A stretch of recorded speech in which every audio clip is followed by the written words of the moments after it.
Hello, everyone, and that's an automatic fail. Just start and I fail already. Wonderful. How are you guys doing? I hope you guys had a great week and a good week to come. I'm always happy that you guys end your weeks with me and begin your weeks with me. So, um, there has been a little bit of a response from last week's video, and I appreciate everyone's opinions, views, critiques, what have you. But I want to speak to you guys about something a little bit serious, okay? So let's begin. Hello, Mr. Renegade. How are you, Mr. Renegade? Nice to see you. Hello, Josh. Hello, Service USA. I know. I'm not late this time, however. I'm not late this time. Let me know if there's any internet issues, although the video is a little bit cloudy for some reason. Hold on. No, it's not the screen. It's not the.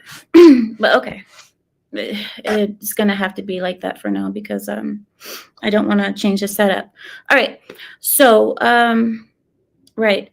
I want to start by saying there's a reason why I have my personal channel, my personal political channel, and my personal political channel. It is all about going against the leftist agenda. Now, in case a lot of you guys don't know, I'm a very political person. That's what I do all day, all night. I sleep, eat, drink, wake up, politics. That's just me. The reason I'm like this is because on the left, no one can criticize, no one can say anything different without being called a racist, a homophobe, a sexist, or what have you. You guys know how it is, right? If you guys dare say anything against what leftist belief is, you're automatically called names. They label you as some kind of phobe of some sort or some kind of racist or what have you. This is the reason why I'm against the leftist agenda. Well, one of the reasons why, let's be real. I actually care about children and not trying to doodle them or touch them in a sexual way. I actually care about children and their well-being and so on and so forth, but that's a whole different show. The reason why I'm like that is because I don't like people who can't hear a person's views, even if they differ from their own, without going into extremists. You know what I mean? Now you're racist, now you're this, now you're so on and so forth. Hi, Ragnar. So that's part of the reason why I'm against that. That's part of the reason why I'm a proud conservative as well, because I couldn't be on a team like that. I don't want to be on that kind of team. Last week, I made a video. Saying how I saw the Passport Bro movement. I told you guys the truth. That's what I see. You know, I mean, people can come and they can come and say, oh, you're ignorant. That was the word, ignorant. Not ignorant, ignorant. You can come and call me that. And then I've seen other people saying, oh, she has no idea what she's talking about. Oh, and these are in the comments, mind you. These are, oh, she has no idea what she's talking about. Oh, look, she's stupid. Oh, look, she's this and this and this. But the funny thing is, I guess not those people did not watch till the end of the stream. Nobody saw to the end. I guess people just saw what they wanted to see and just started posting their comments and then left. If you saw at the end of the video, at the end of the stream, we talked about it. I asked my questions and we understood one another. And I even admitted, I said, you know what? I thought that this movement was special. I thought that the Passport Bro movement was something special. I thought it was men taking control of their own life and destiny, leaving these Western feminists behind and going off to find the women of their dreams and marrying them. But I was informed that this doesn't have to do with marriage, that this is just sex tourism along with a possible marriage at the end. So the movement isn't as special as I thought it was, but at least I was corrected. At least now I stand corrected. And now I know that it's not as unique as I thought it was. It's just sex tourism along with possible marriages if it works out, right? Another thing is what I said, you have to understand, I am a Muslim. I am a conservative Muslim woman. I don't agree with screwing around. I don't agree with throwing your let's use it let's use appropriate word because I don't agree with throwing your eggplant or mushroom, if you want to call it, everywhere. I don't agree with that. And this isn't about that per se, but it is about being promiscuous and being, I'm not, of course, I'm not like that. So you understand me as a person who believes that we should keep our morals. We should keep our morals inside, men or women. Just because you're a man, okay, you can be a man, but is there no code for men? Is there no, or am I supposed to just agree with everything? Because it seems like if I question what this movement is, that now I'm getting called names, just like liberals, just like the liberals do. You question their ideology even in the slightest, and straight away you're a racist, homophobe, sexist, what have you. So I questioned, I asked, I found out, and I said, okay, all right, I understand. That was at the end of the stream. And like I said, and it seems like you can't question anything without it being, So now what I've seen, guys, is this. Me as Ameera, you guys have known me 2 years, almost 3 years now. You guys have known me for a while. You guys know who I am. You guys have seen me. And in no way would you believe that I would be for that kind of promiscuity. Would you guys believe that I would support that kind of promiscuity? Do you guys believe that you guys knowing me as a Muslim, as a conservative, as a person with morals, do you think that I would say, yes, I support this now that I know what it is, now that I know it's not about marriage, it's just about sex tourism and possible marriages at the end? Do you guys think that I would support that? Ask yourselves the truth. Right. So what I feel is that everyone is trying to, not everyone, that would be absolute.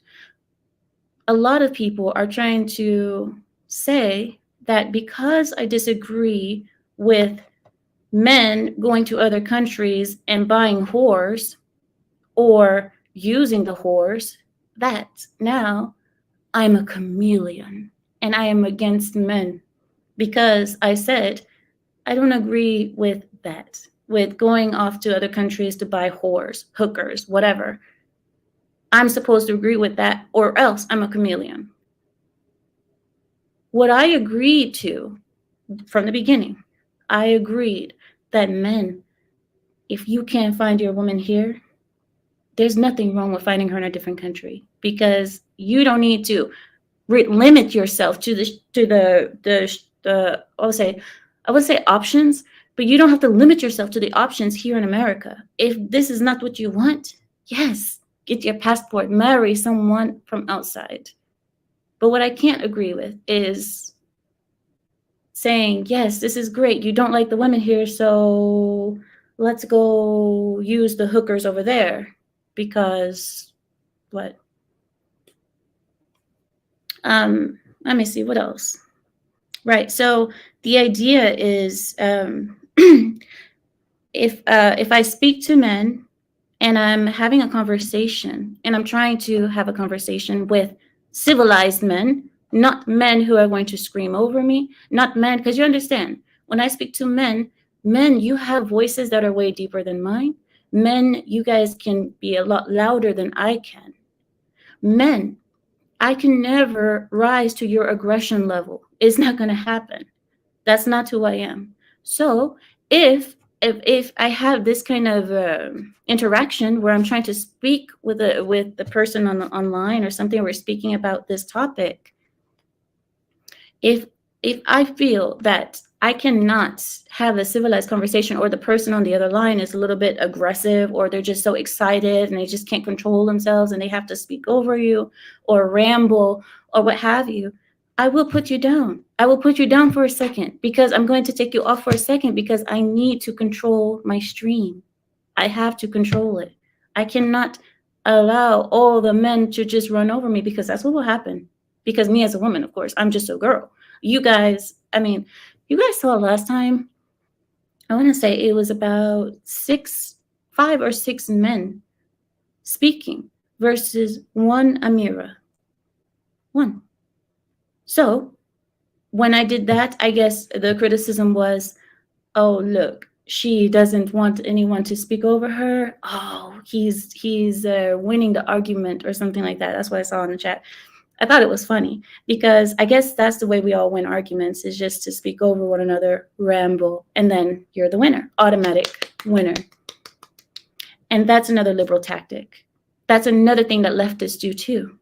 Have you noticed that? In the streets, or if you go somewhere, rallies or what have you, if a person is speaking, there's a speaker up on the stage, you'll see Black Lives Matter come and start screaming over them. Black Lives Matter, Black Lives Matter. Did they win the argument just because they were able to speak louder than the speaker? Or were they, I'm assuming that's what the belief is. If a person is able to speak over you, you automatically lose the argument.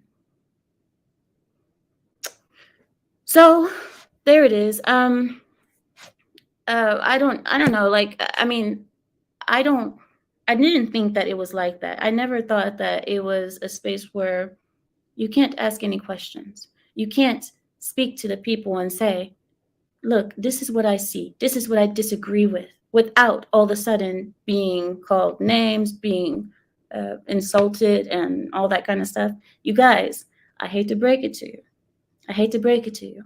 But you can't really offend me, honestly. And I've seen people try. I've seen the name calling or the, something like that or so, whatever. It doesn't bother me. Why? Because I have a real life. So I don't, and you guys should be that way too. No one should take what other people say who don't know you that seriously. You can hear it. If it's a good critique, sure. But if someone's trying to insult you, who cares? Okay, I'm going to read your comments before I move on. 1 second. Ragnar. Hi, Ragnar. He says, no, that movement got taken by simps paying bar fines for women. That's different from finding a traditional woman. What I said last week was the men who were leaving America said, we are going to find better pastures. We are going to find better women who are submissive, traditional, feminine. And this is the reason why we're leaving this, because we don't like what we see here. We're not going to settle. We're not going to settle for this American women. We're not going to settle for it. Who would be against that? No one is against that. We're going to find better women. Little did I know that it wasn't to find better women. It is to bang them. Go there, find them, and bang them, and then come back. Right? Now, a lot of people got offended because I mentioned the countries that are typical of the whole movement. Now, I don't want to stay too long on this movement thing, but because, like I said, I already understand now. They told me that it's not about marriage. Fine. I guess it's just like sex tourism with the possibility of marriage if, something happens. But if you're telling me you hate the women here, you hate how, how they're sluts, they're dirty, they're loose, they're all of these things. But if you start going to other countries and doing the same thing that you would do to the women here over there, do you not think that that's going to have an impact on the women there too? That was my question. But I guess me asking questions like that is out of line, because if I ask a question like that, I'm a chameleon. The chameleon. I'm a chameleon for passport bros, right? I can't ask a question because then all of a sudden, and who said this? I forget who said this, but someone was talking about, people talk about women and how women are and how you can't say anything to a woman because every time you say something negative to a woman, she either thinks it's hate or you're ignorant. No woman would take a criticism because it's like, okay, you're either hating me or you're, what is it called? What's the other one? Hold on. I just thought of it. You're either hating me or you are ignorant. There you go. So you're hating me or you're ignorant, right? That's the same thing I'm seeing here. All I did was say this questions, and I'm like, I don't see these marriages happening. And I actually didn't have any stats, but at the same time, some of the passport bros came and said, we do this just to enjoy other women. It's not about marriage. It's not about anything. So it's sex tourism. That's all it is. Thank you so much, Ragnar, for your comment. Deb Will. Thank you, Deb Will. He says, no one is asking you to agree. If a man wants to buy a whore in a country where prostitution is legal, and as long as she's of age and it's nobody's business, you see, and this is another argument that I've seen so much. People are missing the point. They're missing the point. The point is not about if they buy a whore. I said, if you want to buy a whore, do it. But I thought in my head that passport bros meant something better, something more serious. That's what I thought it was. That's why I took it heavy. And that's why I supported it. I supported it heavily because I was like, what's the problem? These men are going out finding their wives in better countries. These men are not just going around to whore around. They're actually doing something. This is a real movement of men. But I was corrected. Just like he says, if you want to buy a whore, there's nothing wrong. Sex tourism has existed from the beginning of time. Just because you slap hashtag passport bros on it doesn't make it anything different. It's still sex tourism. There you go. Enjoy. Enjoy. That's existed from the beginning of time, Mr. Dubwell. And thank you for your comment. But that's always existed. So there's, sure. Let's see. Just Pearly Queen says, Muslims have prostitution in the form of temporary marriages, muta marriage for Shia, or misyad marriage for Sunni. Please don't make Muslims. What does this conversation have to do with Muslims? We're talking about passport bros. But constantly, I guess everybody, because I'm Muslim, they have to try to attack my religion, because if I speak about passport bros, I guess we have to attack Islam. Right. As for temporary marriages, real Muslims, real people, we don't believe in that. That is, for us, it is haram to have a temporary marriage. This is, and as for the Shias, they do this commonly. I don't know about the misyad. What are you talking about, misyad? Never heard of it, but I have heard of the mutta marriages for the Shia people. I am not Shia. That is in Iran. Iran practices a different type, a different style of Islam, and that is trash. It's trash because these are prostitutes who basically say, oh, we'll just marry for like 5 minutes. And then after that, and it's prostitution, and that is haram. So I don't know where you're trying to, I guess that's a gotcha for me. I guess I'm supposed to be like, yes, I know about what they do in Iran. I know. Yes. That's not, it's haram. Kai T. Kings, he says, I have no problem with the disagreement. Thank you. My issue is the articles used as proof. Some of those articles were hit pieces by feminists. Feminists.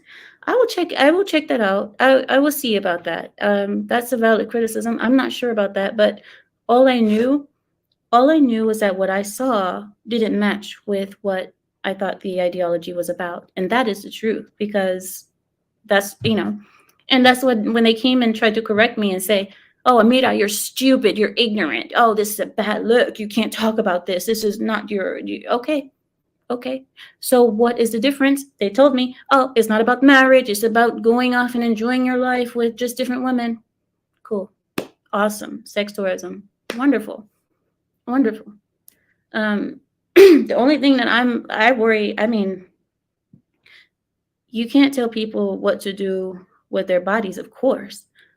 That, I'm just saying, I will never support that. I'll never support the idea of whoring or buying whores in different countries and saying that it's a great movement if it's just sex tourism. I'm not going to support that. But if the passport bro movement was about marriage, I'm fully 100% behind it. Definitely. Because men should not have to settle. Men have been taught so far in this country that they have to settle. And women come out thinking, oh, we're the ones settling. Yeah, we're the ones who get, no. The men, a lot of times the men are a lot better than the women. Let's just say that. So in no way do I believe that men should have to settle for what's here just because you're here. I'm completely with the whole passport bro movement. If it's about marriage, if it's about sex tourism, I can't stand with it. RP, he says, Exiled, when are you going to have your own channel again? Do you know what happened?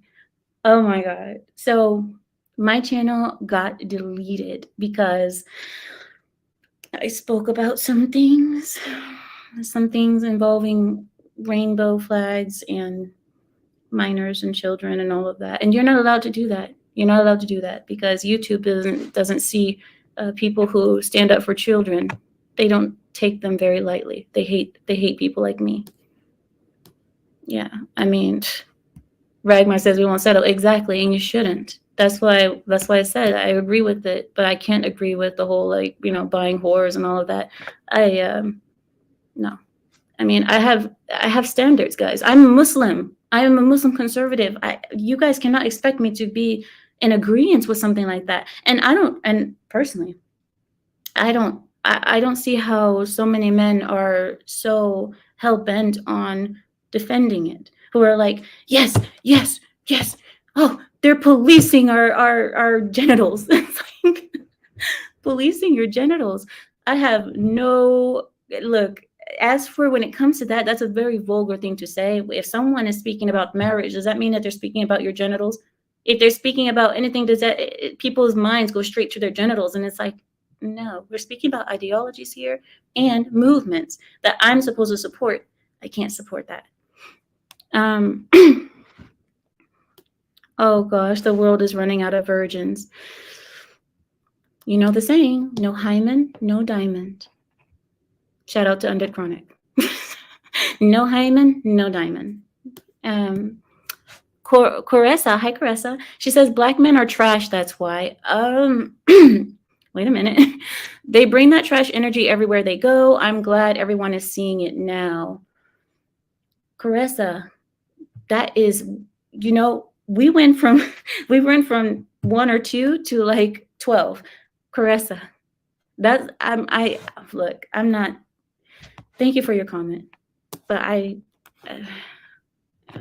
yes, I do have a new channel. It's Lioness Exiled because my old channel got deleted. So I'm starting all over again.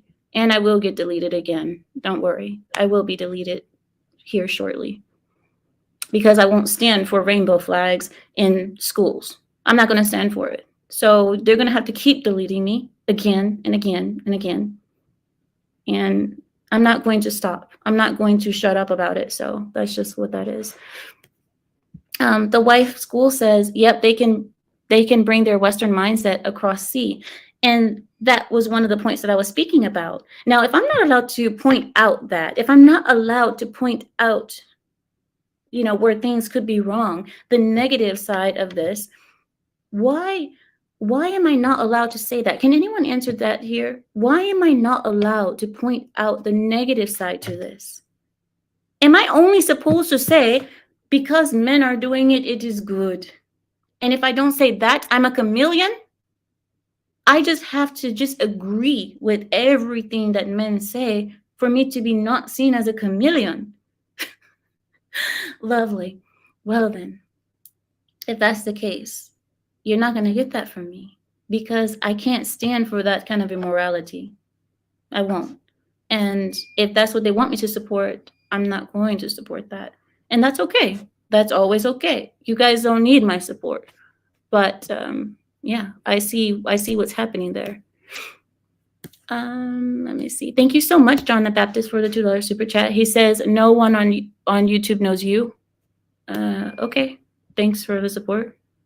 I guess, aren't you here? What? Let's see. While temporary marriages, thank you, Service. He says, while temporary marriages are a thing, they're also against Islamic teachings. Correct. And that's the thing. And that's when you have, you know how I always tell you guys, don't judge Christianity by what Christians do. Judge Christianity for what Christianity is. I want you guys to have the same grace to Muslims. Don't judge Muslims don't judge Islam by what Muslims do, because there are bad Christians. Does that mean Christianity is bad? It doesn't mean Christianity is bad because there are bad Christians or Christians who do bad things. Just like in our case, there are Muslims who do bad things. They always trying to find a loophole to get away. And that's what you see here with the whole temporary marriage stuff. That's just trying to find a loophole. And that is wrong. So you're going to say, let's judge Islam by what the Muslim do. No, I don't agree with that. Let me see. Thank you, the Baron Experience. When you said they, do you mean all passport bros? No one can speak in absolutes, Baron. That's why I don't understand why people, thank you so much for your comment and thank you so much for the super chat. But when people say generalizations, of course, no one means everybody. I don't understand why I have to say that to people. Like, who? There is no absolutes. There is almost no absolutes except death. But absolutes, they don't really exist. So when a person generalizes and says something like that, of course, they don't mean every single body that can. Yeah. Kimberly, thank you so much, Kimberly. I'm so happy to see women here. Usually it's always okay. Women. Okay, so Kimberly, thank you, Kimberly. She says Shinji, I don't know what is that, a woman? Shinji told you that when you disagree with black males, they will turn on you. It's funny because being feminine doesn't protect you from their attacks. Told you so.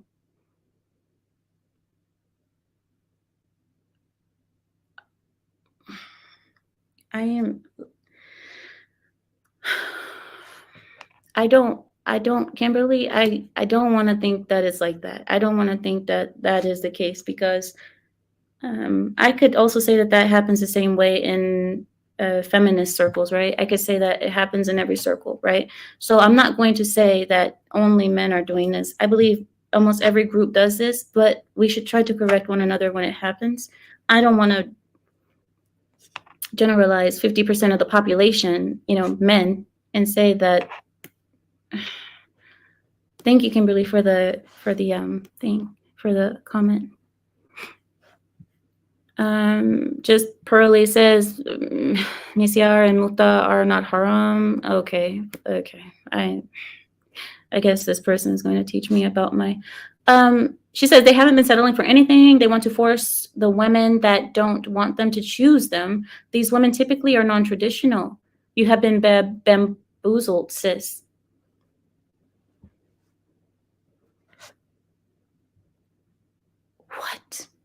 What are you saying? I'm trying to listen. Wait, one second. She says they don't look the first women. These women are typically non-traditional.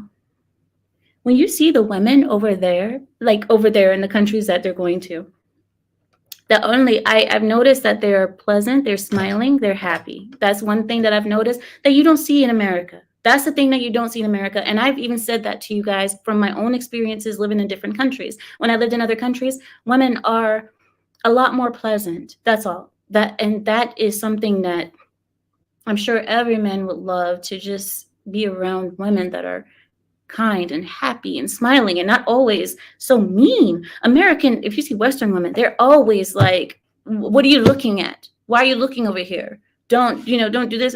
Very aggressive. I'm just gonna say that, very aggressive. But in other countries, they're not like that. They're just calmer, I guess. And like I said, there's nothing wrong with loving that. I love it too. My problem was this whole we're just going to go there and bang everybody and then we're going to come back and Ameera, how dare you disagree with that? Oh, I'm sorry. No, this should be the thing. This should be what most people do. Let's sex tourism up. Did you guys know I'm supposed to be speaking this week about women doing the same thing? This week, that was supposed to be the topic today, was women going into different countries and what they do in different countries, girls' trips and so on and so forth. But the reason why I changed it today was because I couldn't, when I saw the comments to the last video, and then I saw that there were reaction videos on my last video, people were making reactions to it. It's like, wait a minute.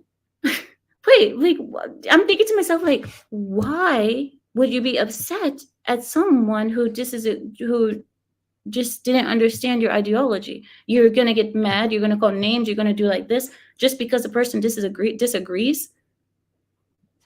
I don't know, guys. Hi, Life School. America has no ideologies. I wouldn't say that. I mean, look at the rainbow ideology. That is running rampant for all of you people with children. KE says, what is your definition of a passport bro? So before, I've already said it again, but I'll say it really quickly this time. I used to believe that passport bros were out to get married with other women from different countries. And that's the reason why they were traveling, so they can get married and, leave these women behind, don't marry them, and marry actual, traditional, feminine, beautiful, and so on. But last week I was corrected in that this is not about marriage. This is about enjoying yourself, enjoying the whores, sex, whatever. And if it turns into marriage, well, then it turns into marriage. And that's it. That's what I was corrected on. So I thought it was something a little bit more noble, but it's not. So I've been corrected and I'm okay with that. Sorry, guys. But I'm just not going to support that because I can't support that kind of immorality. As a Muslim, I can't do that. You know, I just thought it was something more special. It's not as special as I thought it was. I thought it was something special. It's not. I'm reading, you guys. Caressa says they are trash. Kimberly says they don't want traditional women in America, but they exist. It's wrong to act as if they don't exist here, ma'am. I didn't say that they don't. I said the men were saying that they're leaving these women behind because I'm gonna tell you something. The majority of Western women are feminists. They are. And even the women who say that they're not feminists are feminists. And I'll tell you how. I'm sorry, guys. One minute.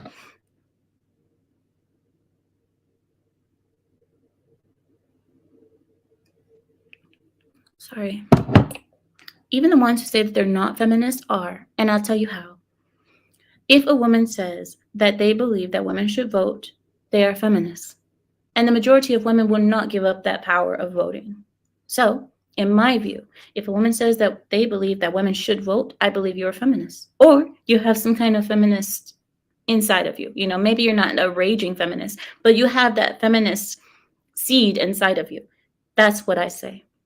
So for me, I believe that the majority of Western women are feminists because most women say that they should be able to vote. And I believe that, you know, for us, I know, thank you. Elbow call, somebody said, I try to do that so I don't feel like, you know, vulgar or something. Kimberly says, Caressa, she knows it. Well, Caressa's last statement was they are trash. So I guess she's responding to the they are trash statement. She says, Caressa, she knows it, but she still wants their support. She will come to this conclusion completely when she gains support from the dominant race. Maybe you're not talking about me. I don't know.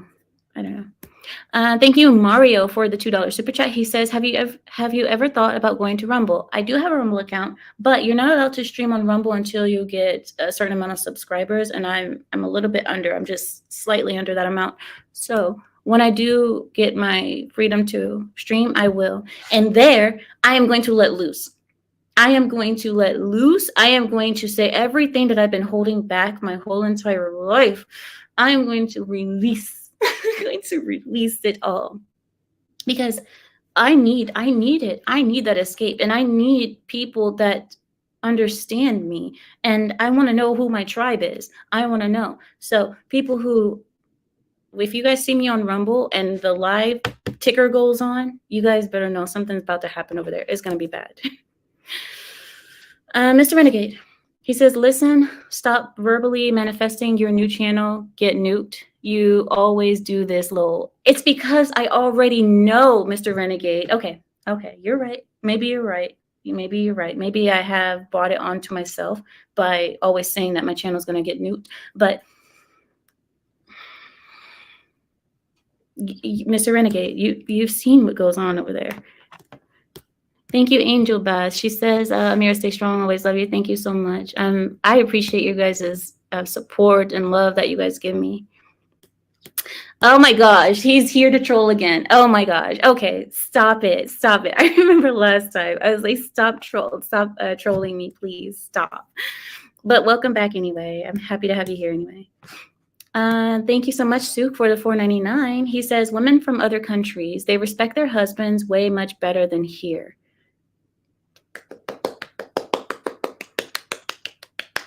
And this is why I said I support the passport bros if they are marrying these women, because these women will be great wives. If you go to the villages, if you go to countries where women, they see the value in family, and if you get these kind of women in those countries, you get a gem. But if the men are just going to go there to bang them, enjoy their femininity and their softness, and then come right back to this country, I'm like, then what's the point? what is the point of you doing it anyway? What is the point of spending the money to even travel there if you're not going to actually invest in a woman, invest in your future with her? You're just going there to chaka chaka, and that's it. But then if I say something, then it's, oh, don't police my genitals. It's not about your genitals. It's about behavior. It's about structure. It's about not being a hypocrite, not leaving a place where you say that the culture is bad and then carrying the trash culture over to a country where they don't have that. That is the point of it. And the fact that I've seen so many men who don't understand what I'm saying, it scares me a little bit, because I thought men were, I don't know, I mean, I guess I thought that men would be able to fathom this, like moral men who are like, you know, she has a point. Like, if it's just sex tourism, then that's what it is. But so many men got so triggered. They're just so triggered. Like, how dare she insult my sex tourism? How dare she say that I must marry? I didn't say you must. I said I thought this was about marriage. And see, it's not. Thank you so much, Sue, for the $4.99. Shadow says, you're right. Western women are rude and belligerent compared to women overseas, and they are more traditional. Everybody has a right to their opinions. You know something else? Over here in the West, I've seen women, I guess the term is buck to their men. Like, I can't do it. I'm too slow. But like, wanting to fight their men physically or trying to make their men scared of them.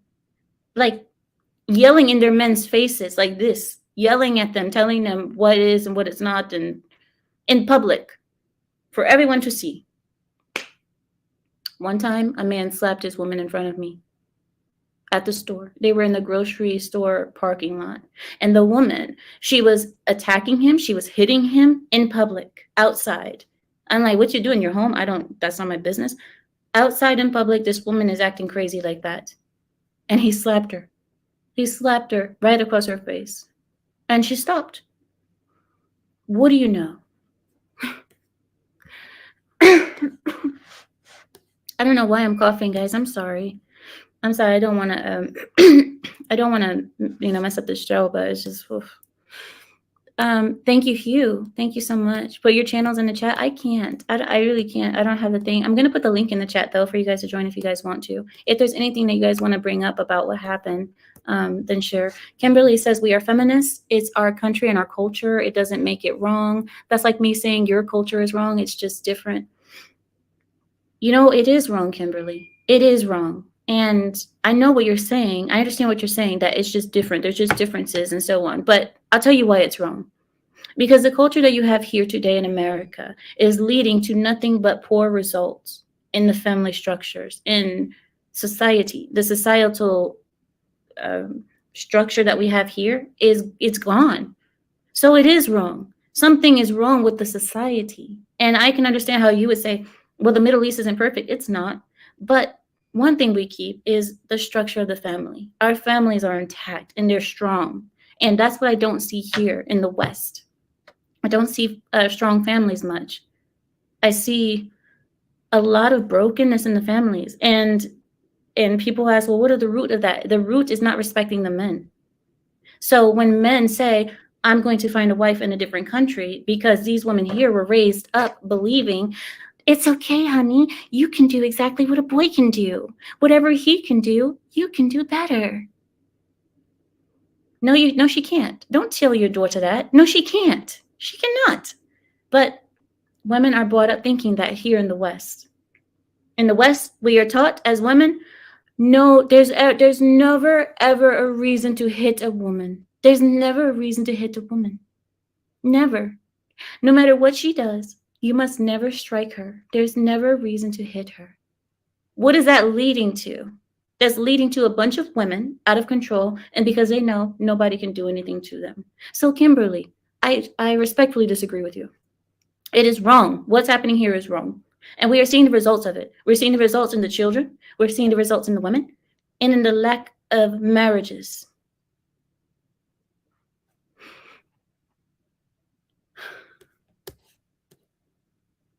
The good decision. Hi there. He says, Amir, that's not what the passport bro movement is about. I won't name call, but you are well misinformed. Okay, well then tell me what it is. All I've seen is like a lot of people. I mean, last week we had people come on and tell me it's not about marriage. Now this person is telling me it's not. That's not what it's about. Do the passport bros even know what their movement is about? Is there a consensus on this, or is it just people saying passport bros because I have a passport and I can leave the country? Is there not a movement? Is this just I have a passport? Well, welcome to the club. A lot of us have passports. I mean, am I a passport cis now because I have a passport? I mean, what is it then? Because I see, and I respect you for not calling me names. I appreciate that. But still, you say I'm misinformed. And last week, supposedly, I got informed. I effed around and found out, right? So this week, now I have you telling me, no, you're misinformed. What is you know what? And I've noticed, like I said, I'm not talking about you, good decision, when I say this, or good deacon, I'm sorry. I'm not wearing my glasses. I'm not saying you when I say this, but what I've seen is that a lot of men are triggered. A lot of men are triggered. And it's I'm surprised. Like I said, I'm very surprised that so many men can't understand what I'm saying. They're incapable of understanding what I'm saying, but they'd rather just say, you're ignorant, you're stupid, you're chameleon. What was the other one? You don't know, or what have you, instead of actually telling me this is exactly what it is, Ameera. This is it. This is what it is. I mean, I don't understand why it takes the same amount to type what it actually is than to type, Ameera, you're stupid, you're this, you're that. You could be typing what it actually is instead of insulting. Not you, good deacon. I'm not talking about you. I'm talking about the other ones. But yeah. Somebody said, well, that's abuse. What is abuse? Tell me. Is it abuse because a man hit his woman?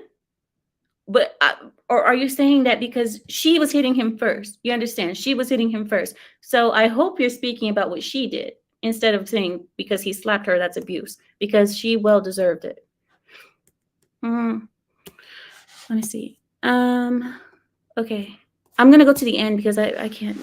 All right, guys. I'm going to go to the bottom. It's just a bunch of BS. I mean, you know what?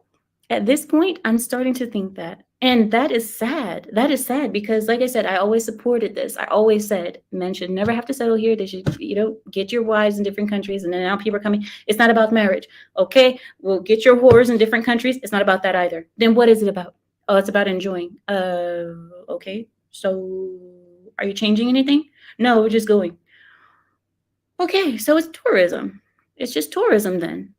Well, no, because there might be marriage later. So it's sex tourism. No, it's not that either. Okay. Oh. Go on. Okay. So, oh yeah, thank you. He said the lady hit him. Thank you. Because there are people out there who will hear that story and say, oh, he abused her. There are people out there who will do that.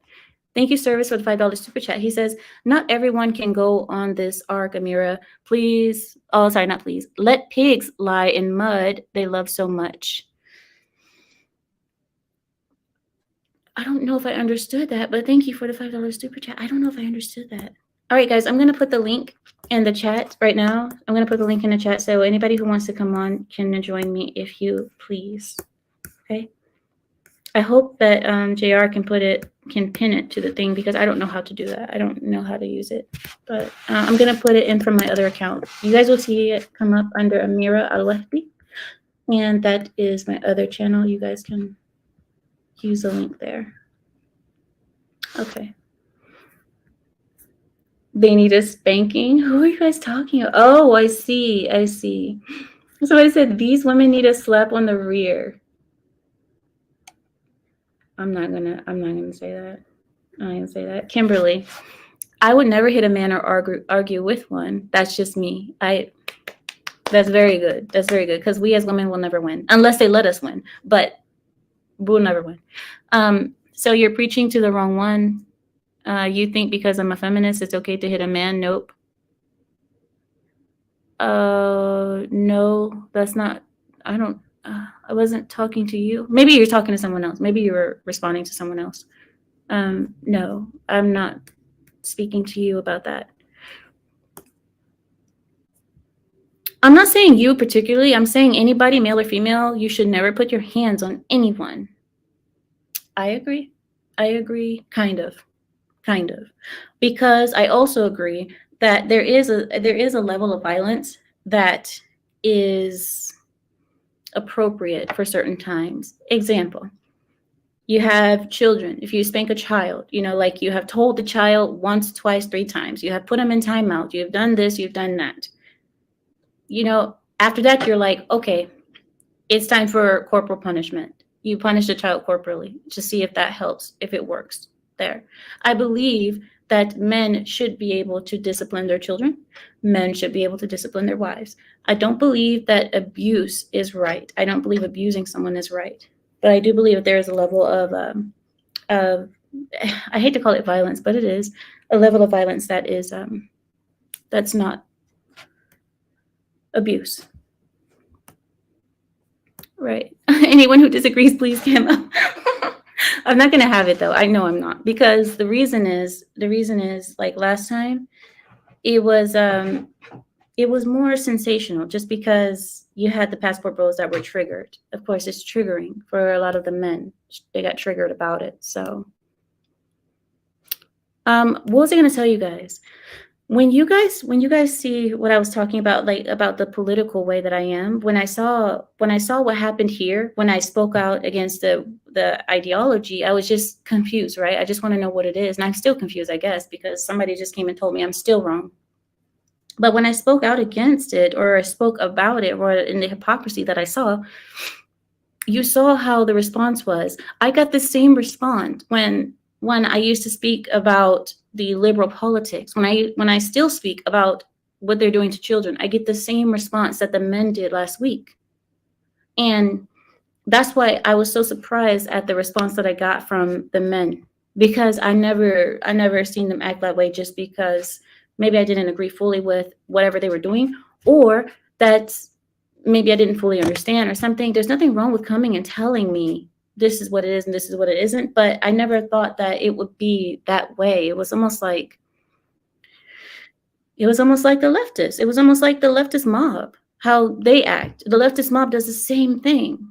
So, I mean, I wasn't expecting that, and that's why it's surprising to me, and that's why I wanted to talk about it this week and speak about clarity, to clarify what I mean by when I say that this ideology is not what it says it is. But I guess no one really knows what it is anyway, because I thought I've been corrected last week, and now this week someone else is telling me I'm wrong. Thank you, Congo English, for the $10 super chat. I appreciate it. He says, Ameera, you handle yourself very well as a solo act. Thank you. I appreciate it. I try. I really try. When you're speaking about it being a solo act, it's almost easier for me to speak alone than to have a full panel, not because I don't want to hear anyone. I like to hear other people's ideas. That's why I gave you guys the link, and I want you guys to click the link. I want you to come and speak to me. But I've noticed that a lot of people feel like they just rather watch. That's okay. But speaking alone is very difficult for a lot of people, especially when you're in front of other people who are listening to you and they want to respond to you, or even in a chat. I've seen people online when they have a show, they're like, when they're new to streaming, they're just like sitting there, and if you're not how can I say, passionate about a topic, it's going to be very hard to hold a stream. And I've seen that. Thank you, Gary. He uses Ameera's base. I like that. Thank you so much. You have to join to get the link. What do you mean you have to join? I have the link in the chat. All you have to do is click the link, and if I know it's you, I'll let you up, and we can just chat. You can talk to me about what it is. Enlightenment is continuous. That's what makes it fun. About what? What do you mean enlightenment? About what? Am I missing something? Shadow says, they probably saying you were wrong because you're making it seem as though a lot of them are going simply for that, but it's not all of them. That makes sense. It does make sense. However, if it's true, then what's the problem with me saying the truth? That's my question. If it's true, then why not accept that? I mean, I can understand that not everybody, God, I hate that. Why do people do that? Every time you say something, they're like, not all. Not all of them are doing it. And I'm not talking to you, Shadow, but I'm saying people do that. And it's like, you can, oh my God. When you speak about generalizations, you're not speaking about every single one of the people who, oh my God. Anyway, I get it, Shadow, though. I get it. Verbal abuse is damaging as well. Keep your words respectful and non-condescending. I don't know if you're speaking to me or... Okay.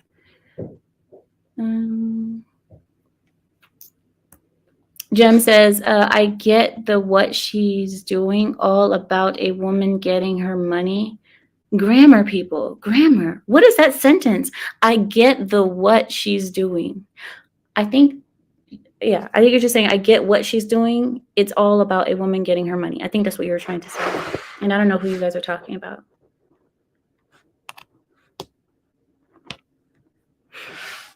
Can I say something? Look, you guys, I understand you guys' points.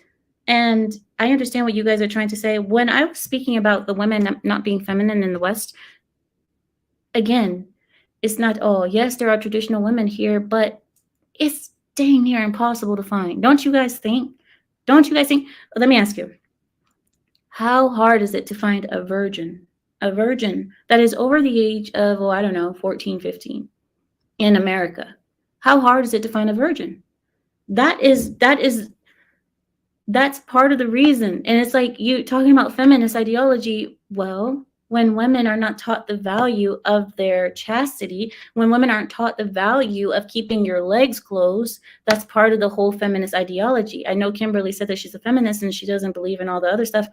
But I'm sorry, Kimberly, your sisters believe in this. Your sisters are saying that we cannot slut shame. They're saying that what a woman does with her body, she can do it exactly what a man does, and she shouldn't be criticized for it because men do it. As if we have the same parts, as if we go through the same struggles in life, as if they can get the same diseases and problems as we can. We can't say that. So for people saying the feminist ideology isn't that bad and not all feminists are bad, it leads to bad things. It leads to immorality. It leads to promiscuity. It leads to drag queens in schoolhouses. You guys can tell how irritated I am that there are drag queens in schools. Can you guys... Feminism is what brought that to pass. And if you guys don't see what I'm talking about, look it up. Feminism has brought so much bad to this country. Feminism has ruined the societal structure. That was the point of it, right? The point was to break down the structure that they had before, where the men are on top and the women are on the bottom, to make it into an equal society. How is that working out? And tell me why. I have a question for you guys. Why is it that food is always better in countries where women are oppressed? I've noticed that. The countries where women are liberated and equal, their food sucks. Check out Sweden. Swedish food sucks. And they are equal there. They are exactly equal in that country. It sucks. America. People are equal in America and their food sucks. Sucks. American food is not good. Only Americans cooking food from other countries. I mean, what is an American food? I mean, hamburger, fries. I'm just saying maybe oppression isn't so bad. Maybe a little oppression is what we all need over here, because at this point, this whole equality and wait, I'm sorry. I went off on a tangent. Sorry, I was thinking about food. When we speak about the women being equal and how feminism in this country has ruined the societal structure. And that was the point. That was the whole goal of feminism, was to break down the society and to build anew. And this is what they're doing. They're breaking it down and building anew. Now, what is the future to hold in this country? Sorry, guys. What is the future to hold in this country when right now we see most children are victims of something? Most children are on some kind of medication or drug. Most children today have depression, anxiety, bipolar, autism, ADHD, all of it. Everybody has something. And the reason I said it like that is not because it doesn't exist. I say it because I believe doctors are overdiagnosing. I believe that doctors are overdiagnosing boys more than girls. I believe that because boys tend to have more energy and they don't want to sit in schoolhouses like girls do. Girls don't mind looking pretty and sitting at a desk. Most boys don't want to. And they are put on drugs, Ritalin, and all these other ADHD drugs, and they are treated worse in the schoolhouse than the girls. But nonetheless, and don't even mention all the women that are teaching the children, because most teachers are women today in the lower grades. But when you see the society that we have, you look at the children to see what is going to be the future. And right now, what I see is a very poor future. And all of it, or a majority of it, was stemmed from feminism, breaking up the family and having this society. The single motherhood is over the top, off the roof. And single motherhood is what's causing these children to be the way that they are, because children are now growing up acting like mommy. Mommy is a woman, and mommy has those feminist, feminine things about her. Now, you could say that's not that bad, what have you, but it's really bad when boys are growing up with that, because it's toxic for boys. What's good for girls is not good for boys all the time. Sometimes yes, sometimes no. But in this case, having mommy's traits is not good for a boy, because mommy's traits will get a boy killed.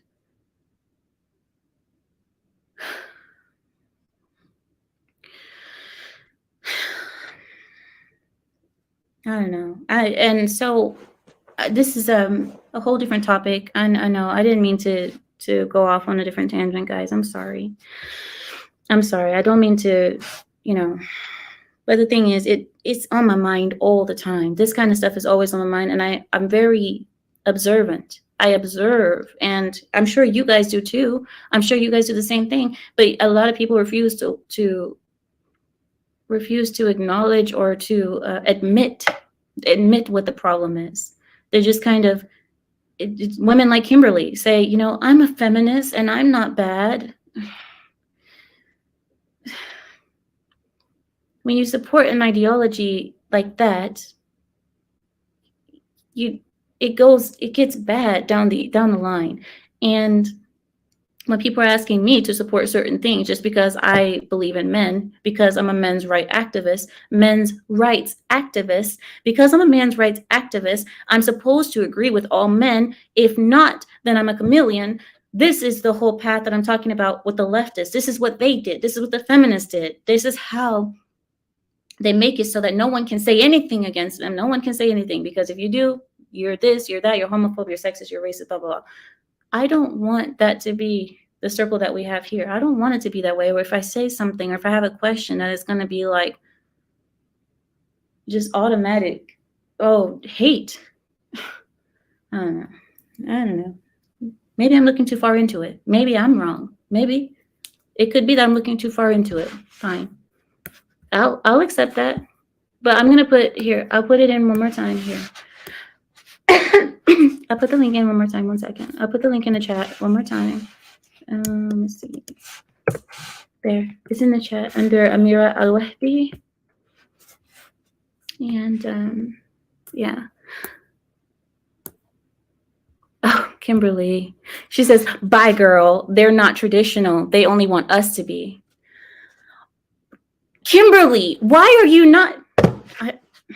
I want to throw salt at you, Kimberly. I'm going to throw salt at you because I just told you that the whole purpose of this stream is because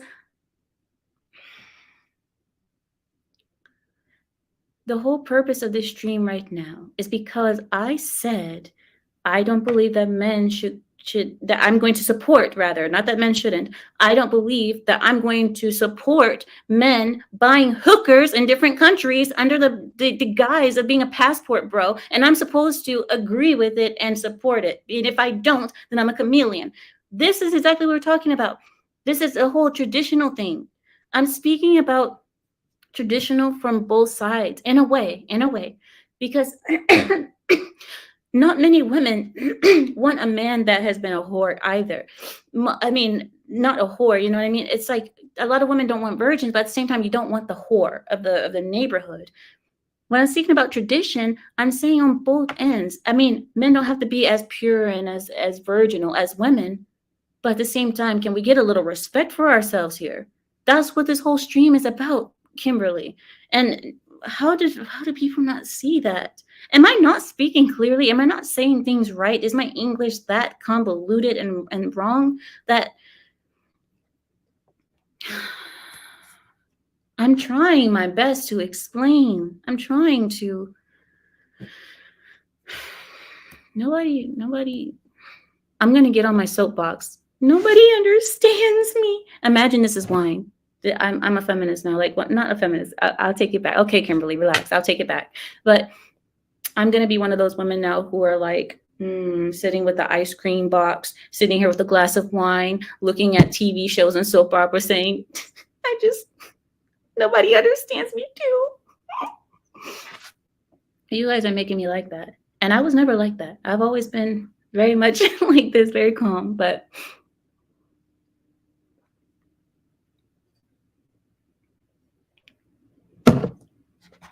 hi, Clue. Hi, Clue. Welcome in. What'd you say? David says, if one has a price on themselves, that's prostitution. I don't know. Wait. Okay. Okay. Am I going to say, please don't clip this, guys. Nobody clip this. This is just an intimate conversation. We're having a very intimate stream right now. Don't clip this. Nobody tell anybody what we're about to say right here, okay? Shh. So, if somebody puts a price on themselves, that's prostitution, is what this person is saying, right? Then that means that marriage, typical marriage, is just prostitution in itself, right? Isn't that what you're saying? Because Western women, if you correct me if I'm wrong, Western women, from what I've seen, that if the ring is not the ring that they want, right, of a certain carriage and of certain, then they'll say no when you propose to her, right? Is that her demanding a price, demanding a higher price for her prostitution for herself? Is that what that is too? Or, I don't know. So that means all marriage is prostitution too, right? I don't know. He says legal prostitution. Listen. Prostitution. I've never had a prostitute, but prostitution, from what I understand, the agreement is you come there, you do what you're there to do, and then you leave. Prostitution, the man is paying the woman so she can leave, right? Not like marriage where the woman stays and she cooks you breakfast in the morning and then she washes your dirty underwear and then, no. This is prostitution where you pay the woman so she can do her job and leave. I don't know why I had to do it like that. Leave. But that's the way that I saw it in my head. Leave. But anyway, so that's what prostitution is. That you're saying just because you have a price on yourself, it's a prostitution. That's not what that is. I don't agree with that. I don't believe because a person puts a price on themselves that is prostitution. I believe it could be a standard. It could be many other things. But I wouldn't say that's prostitution. I believe prostitution is paying the woman to leave. Leave. But yeah. Lean into it. Literally. Oh my God, you guys are lucky I don't have a fan here. If I had a fan right here, I would just have my hair flying in the wind. Leave. But yeah. No, stop giving away the game. So for people saying that marriage is prostitution, legal prostitution, that's not true. Because in that case, if that were the case, that woman, she is sitting there. She's going to give something back to you. She's not just there to do her job and then leave. She's there to cater to you. That's your wife. She's catering to you for the rest of her life. That's what it's supposed to be anyway. But Yeah, so that's why I don't consider marriage prostitution. Legal prostitution. Yeah, okay. No, am I wrong or am I right? See, this is why I hate people who cannot be honest. Instead of saying you got a point, Ameera, or instead of saying something else, nobody accepts it. It's either I'm wrong or I'm wrong again. Either I'm wrong or I'm misinformed, or I'm wrong or I'm stupid. Why can't anyone just say I have a point? Unless you disagree. I mean, if you disagree, that's a whole different thing. But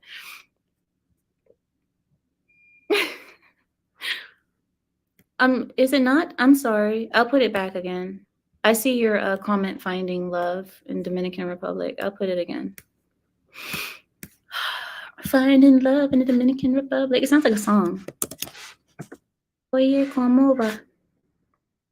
Let me see. You should be there now, finding love. Shadow says, well, you are paying for services. No, you're not. No, you're not. You're not paying for services because a man is maintaining this woman's whole life at that point, and she is aiding you in taking care of her whole life, essentially. So a man is taking care of her whole life, and the woman is aiding you by being your support system to take care of her whole life. That's the whole agreement. I don't believe that you're paying for services per se. It's mutual. It's a mutual thing. Who are you guys talking about? What? Lone Wolf? 30K for a box? What? What are you talking about? What are you guys talking about? 30K for a box? What box is costing $30,000? Is it a ring box? A box for what? What are you guys talking about? I don't know what you guys are talking about. Please tell me. Is it a Gucci box? Prada box? What is it? A box. That's what I'm saying, please. Hi, Art of Will. And Kimberly says they don't want to aid women. Who told you that? I did not say that, Kimberly. God dang it, Kimberly. Kimberly, come here, stand here. No, I did not say that, Kimberly. I said women are aiding men, not men aiding women. Why does a man need to aid a woman? The woman is there to aid the man. She is the help of the man, not him the help of her. Oh my goodness. Kimberly, you make my blood pressure go up. You know that, Kimberly? You make my blood pressure go up. A woman's privates. I don't understand though, because he said $30,000. So does that mean there was a prostitute for $30,000? Is that what you're saying? Because I have heard people use the term box for genital area, but it doesn't make sense in the term that he was using it. He said 30,000. What is that? Lil Kimberly wants beta. That's what I was thinking, because I'm like, okay, but she said she's a feminist. Kimberly, I'm sorry, I'm not coming for you. But at the same time, you did say you're a feminist, and it's rare that I have a feminist around me. So if you don't mind, I have some questions. But she is a feminist, she said. So what I've noticed is that a lot of feminist women, they marry a beta, but they're actually attracted to more stronger alpha type men. A ring for 30K. That's what I'm saying. So it's not a box. So it's not paying for the books, as you guys are saying. It's actually a ring. She's paying for a ring. Gary T. Should women have the right to vote? No, Your Honor. No, Your Honor. I object. No, I don't believe so. The reason I said that was because I believe that the men should vote for the family, for the household, and that, you know, the woman and the man should come to an agreement. I have a reasoning for this, guys. I have a reasoning. What, Jem? Jem says, Ameera, stop the cap. You're a feminist. Listen, I have a reason for thinking that women shouldn't vote. And here's my reasoning. Now, you guys tell me if you agree. You guys ready? Here we go. The reason I believe that women shouldn't vote is because if you notice that back in 2016, when it was Trump versus Hillary, there were marriages ruined over that. You guys know I'm a paralegal. I work in the law field. At the time, I was working for a divorce firm, which is actually family law. It was a family law firm. And we noticed that we had 3 divorce cases come in because the husband and wife were differing in their views for who they should vote for. The woman wanted to vote for Hillary, the man wanted Trump. There were marriages destroyed because the voting system, because women wanted to vote this way and the man wanted to vote that way. They couldn't agree. They both voted the different ways, and then they separated. Because she couldn't bear the idea that her husband was such a misogynist, to vote for Trump, and he couldn't bear the idea that he married a Hillary supporter, a woman who wears more pantsuits than none, and they just, and these were three, I want to say 3 or 4 cases that came in 2016. The reason I say that the husband and wife should agree and vote together unanimously. Did I say that word right? Oh my God, my English is getting so good, guys. Oh, unanimously. They should vote together. I believe that they should vote together, and that the man should put his vote in for his household, as it should be. Instead of it being, women in it. The link is in there, Finding Love. I think you're trolling. But the link is in there. You can find it. Just scroll up. If you want to come on, come on. If not, don't keep asking for the link. Please. What? Kimberly. Okay, Kimberly says, cooking for a man after you worked just like him and paid bills like him is slavery, dumbass. Why do we have to? I'm not even going to read the rest of your comment. Kimberly, we've been having a good back and forth, but apparently you're not capable of doing that without being offensive. And, I'm willing to go back and forth with you, but I mean, if you're going to start trying to insult me or trying to call me names just because you're in your feelings, I don't appreciate that. I don't appreciate that at all. And she's a woman. That's a woman going online and calling people names, Kimberly, I mean, I was having a good back and forth with you, and now she's saying she wants the link. I wouldn't even let you on now, just because apparently you just don't know how to speak to people. Maybe you weren't taught proper etiquette. You weren't taught how to. Kimberly, didn't say that, Kimberly. Now she says she was defending me. Wait, then who are you talking to, Kimberly? Who are you speaking to? Now she called me goofy. Okay, I'll take that. If you're talking to me now, I'll take the goofy. If that's true. If I was wrong, I'll take the goofy. I'm goofy. Okay, cool. But no, I did put a link here. If you guys wanted to come, yeah. No clue. Drop the link so I can roast Kimberly. No, she took it back. She said she wasn't talking to me. No, she said no. I take it back. I'll take it back. No, it's fine. Okay, I will put the link in the chat yet again, since you guys keep playing with me. I'll do it again and we'll see what happens. Because I'm actually enjoying my time with you. So I'm actually enjoying. I do want to put on some lipstick or something, because I feel like I look just dry. I look dry. I look dry and crusty. I feel like I look dry and crusty today.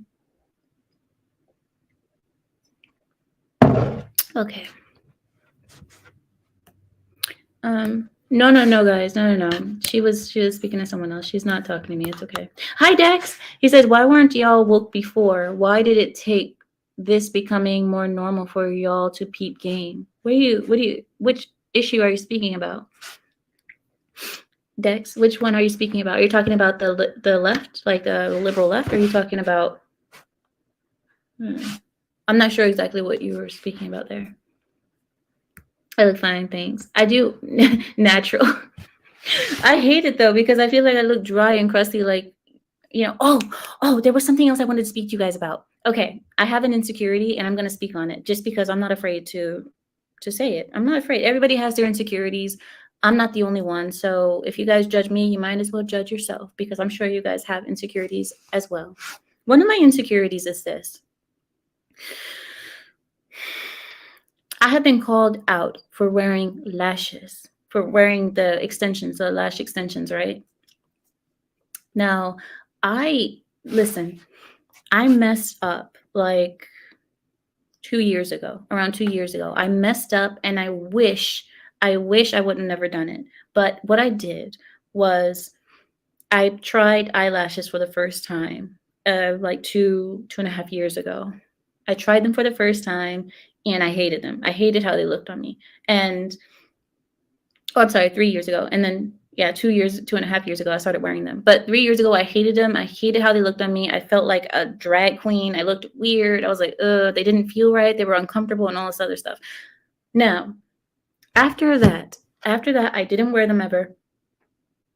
And then I forget what happened later. I think me and my husband were going to a dinner party and I wanted to spruce up my look. So I said, you know what? I'm going to try the shorter lashes. You know what I'm talking about? Not the long drag queen ones, but I was like, I'm going to try the shorter one. I put on the shorter lashes and I felt perfect. Why? Because and I'll explain to the men why a lot of women wear lashes. I'm not going to speak for all women, but I'll speak for me. Men, when men ask, why do these women wear this stupid stuff on their face? Why do they wear the lashes?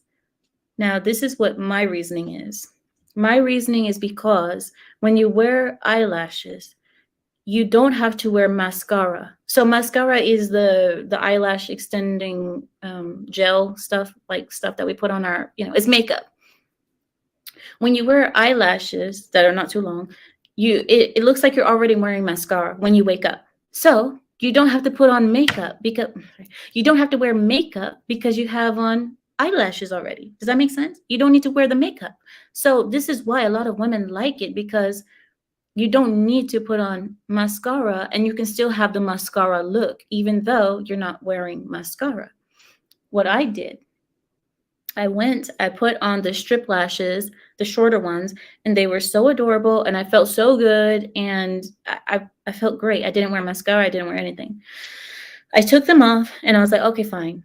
My husband said, those looked all right. He said they looked okay, because they weren't too long. So I said, oh, did I look okay? I didn't look bad? He said, no, I didn't look bad. So I said, okay.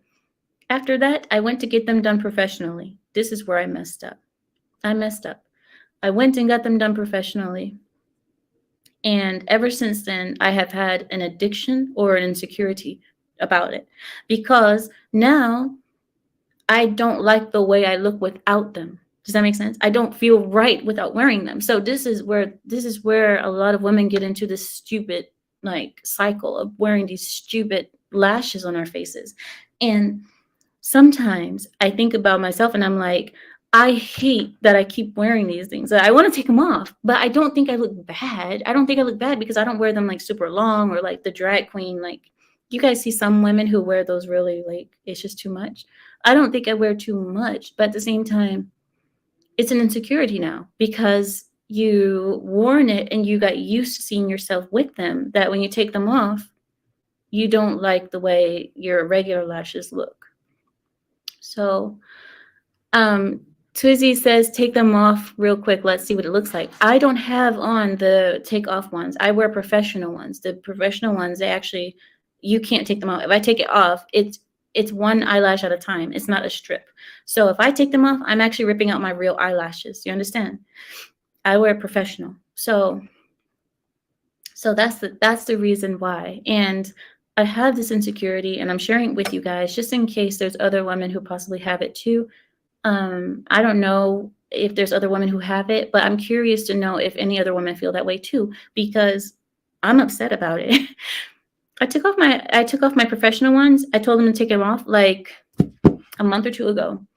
I had them off and I took them off for about a week. After a week, I was like, I have to put them back on. And I went back and there I was in the salon again, putting them back on.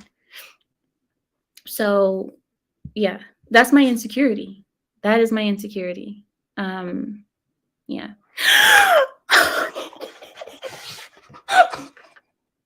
What? How dare you? How dare you, lone wolf? Go to the naughty corner. Somebody put him in timeout. Do I have any mods? Timeout. How dare you? Don't offend me like that. No. I just said roach legs. But the truth is, they do look like roach legs. Oh my god. Oh my god. That is so bad. But yeah, but I'm just being honest. If no one else has been that real and honest with you guys about this whole eyelash situation. That's my real truth of why I stopped, not wearing them. I keep wearing them. I didn't say that. I saw you, Lone Wolf. You act like I didn't just see you. Go to the naughty corner. Let me see. Ameera, I have a joke for you. How come ants never catch COVID? Because they have little antibodies. That's so cute. That's so cute. That is really cute, actually. That's so cute. Dex says, is this how dysmorphia works? I don't know.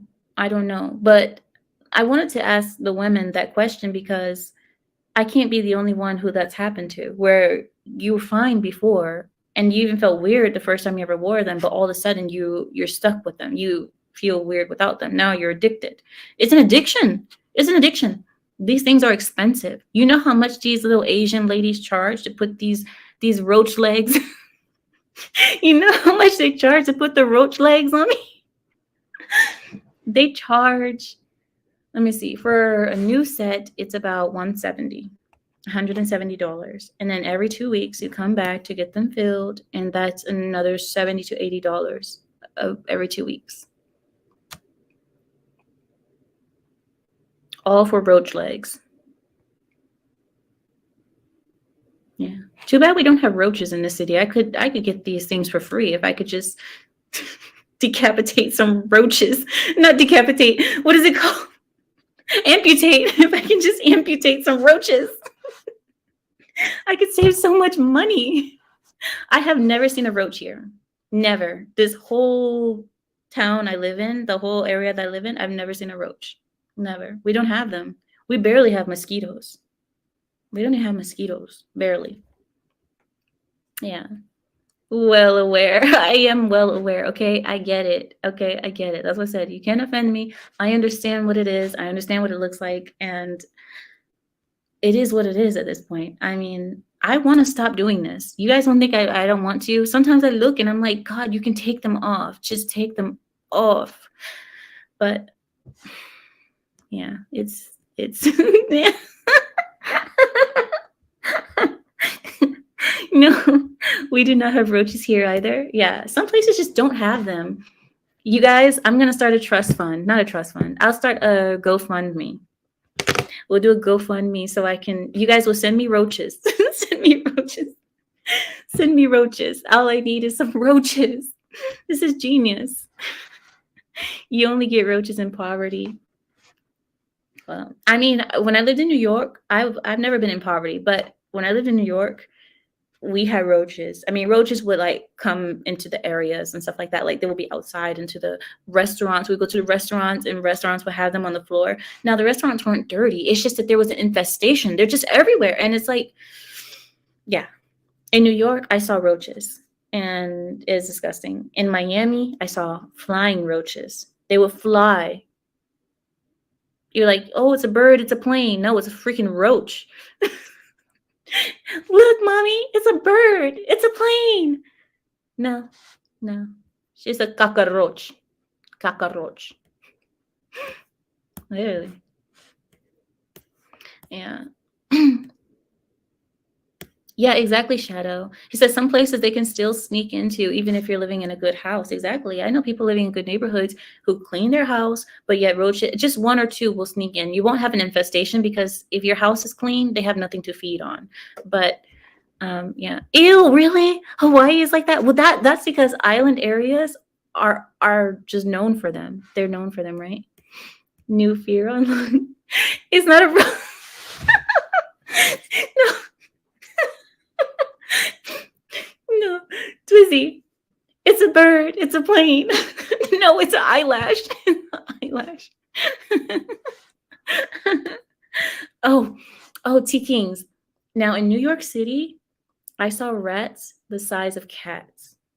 Okay, rats that were the size of cats. Now I was very innocent and naive at that time. I was only 8, 9, and me and my mother were walking into our you know, in New York, you have these houses that are, you don't have any back, they're connected to each other. You guys understand, they're connected. They're like, one is here and one is there, and they're kind of connected. We lived in one of those for a little bit, and they have like a little stoop in front, and then the whole house was ours. So we were walking, and we were just going from a different parking spot because I forget what happened, but we were walking.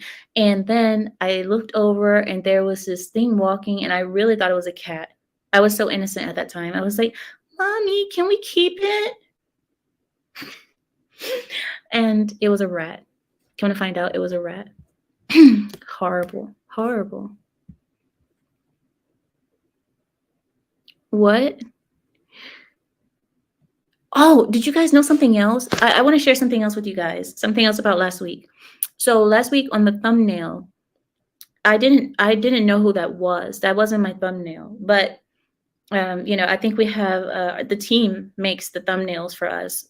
For the majority of Lapeef Network, we don't make the thumbnails. The team does. There's a team in the background who does the stuff for us. So the team made the thumbnail, and I didn't even know who was on the thumbnail last week for the Passport Bros live stream. I didn't know. And then later on, people were emailing me, telling me something about an AH. I didn't know what it was. I found out they were talking about a gentleman named Austin or something like that. Didn't know who it was at all, but they were telling me that. So for those who thought like I was trying to attack Austin, I didn't even know who that gentleman was. So no, that wasn't the case. The team makes the thumbnails. I don't make the thumbnails. I didn't know who it was. Sorry, guys. It's like an episode of Martin when they go on vacation and they think it was a puppy. What? Oh, bed bugs.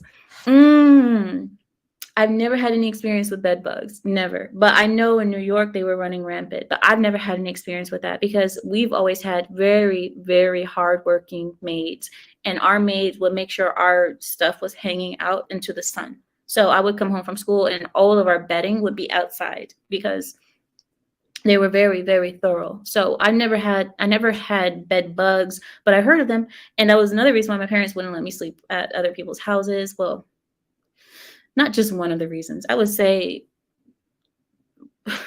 my parents would never let me sleep over anyone's house. So let's just be real. But yeah. What? I'm just reading your thing. You have maids? Everybody has maids. What do you mean? Everybody has. Like, I mean, okay, like I understand some people don't, but what I'm saying is that most people do.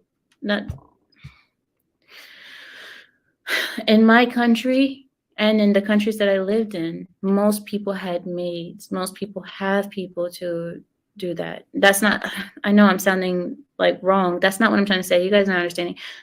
In the countries that I come from, most people have maids. Even the middle class has maids. So that's not something that's like, so like, oh my God, just maids. It's normal. It's not. Yeah. I corrected it, Scorpion. I corrected it. I said no. I said in the countries where I come from, everybody has a maid. Anybody who's been to Latin America or the Middle East, you guys know everybody has a maid. It's not something that's like so special. It's not so great. It doesn't mean anything. It doesn't mean that you're like so luxurious or something. So don't take it wrong. That's not what that means. So yeah. Thank you. It is a normalcy. Thank you so much. It is normal. So for those feeling like it's so weird, it's really not anything special. Exactly. Asia too. Asia. Oh yeah, that's right. Asia, they do have maids all the time. So even the middle class has maids. It's not, yeah.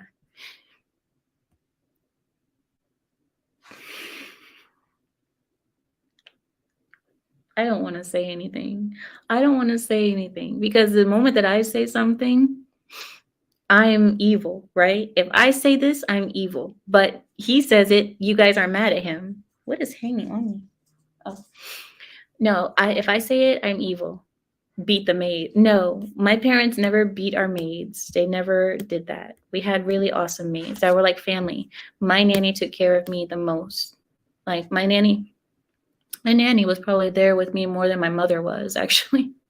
But yeah, that's how you end up being close to your nannies because they treat you like their children.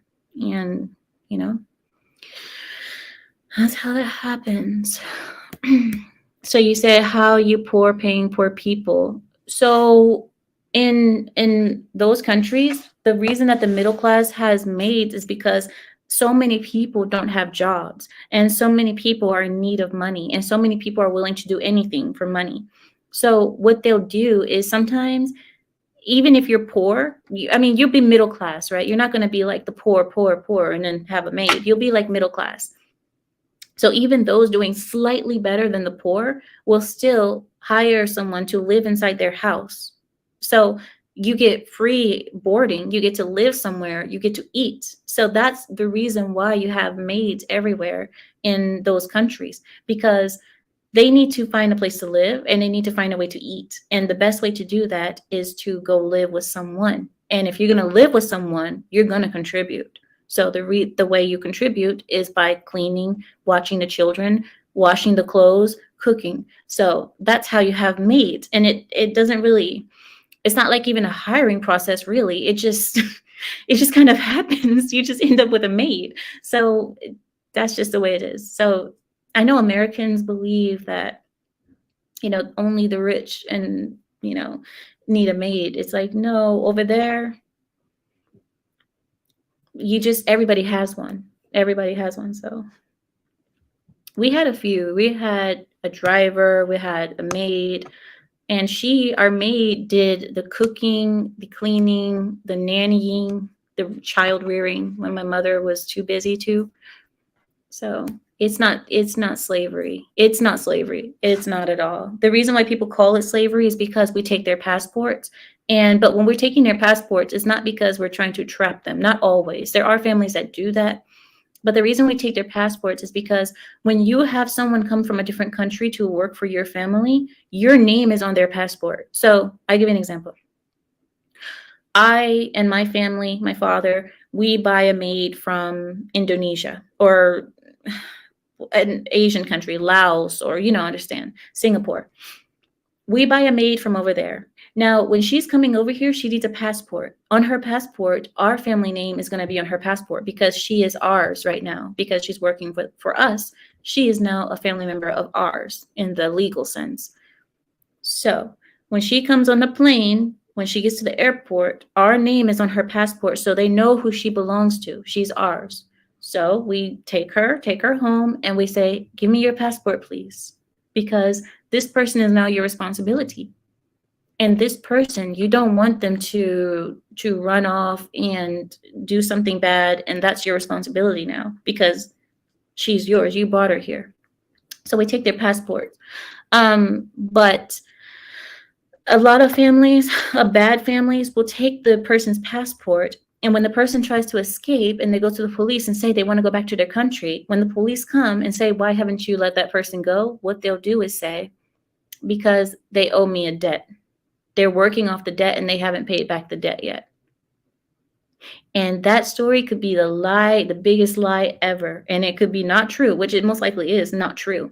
But the police will still leave that maid at your house and say, well, that's your master. You have to finish paying the debt to him.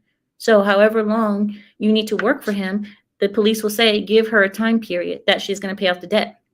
The master could say, oh, I give her 6 months. She can leave. That will squash her debt.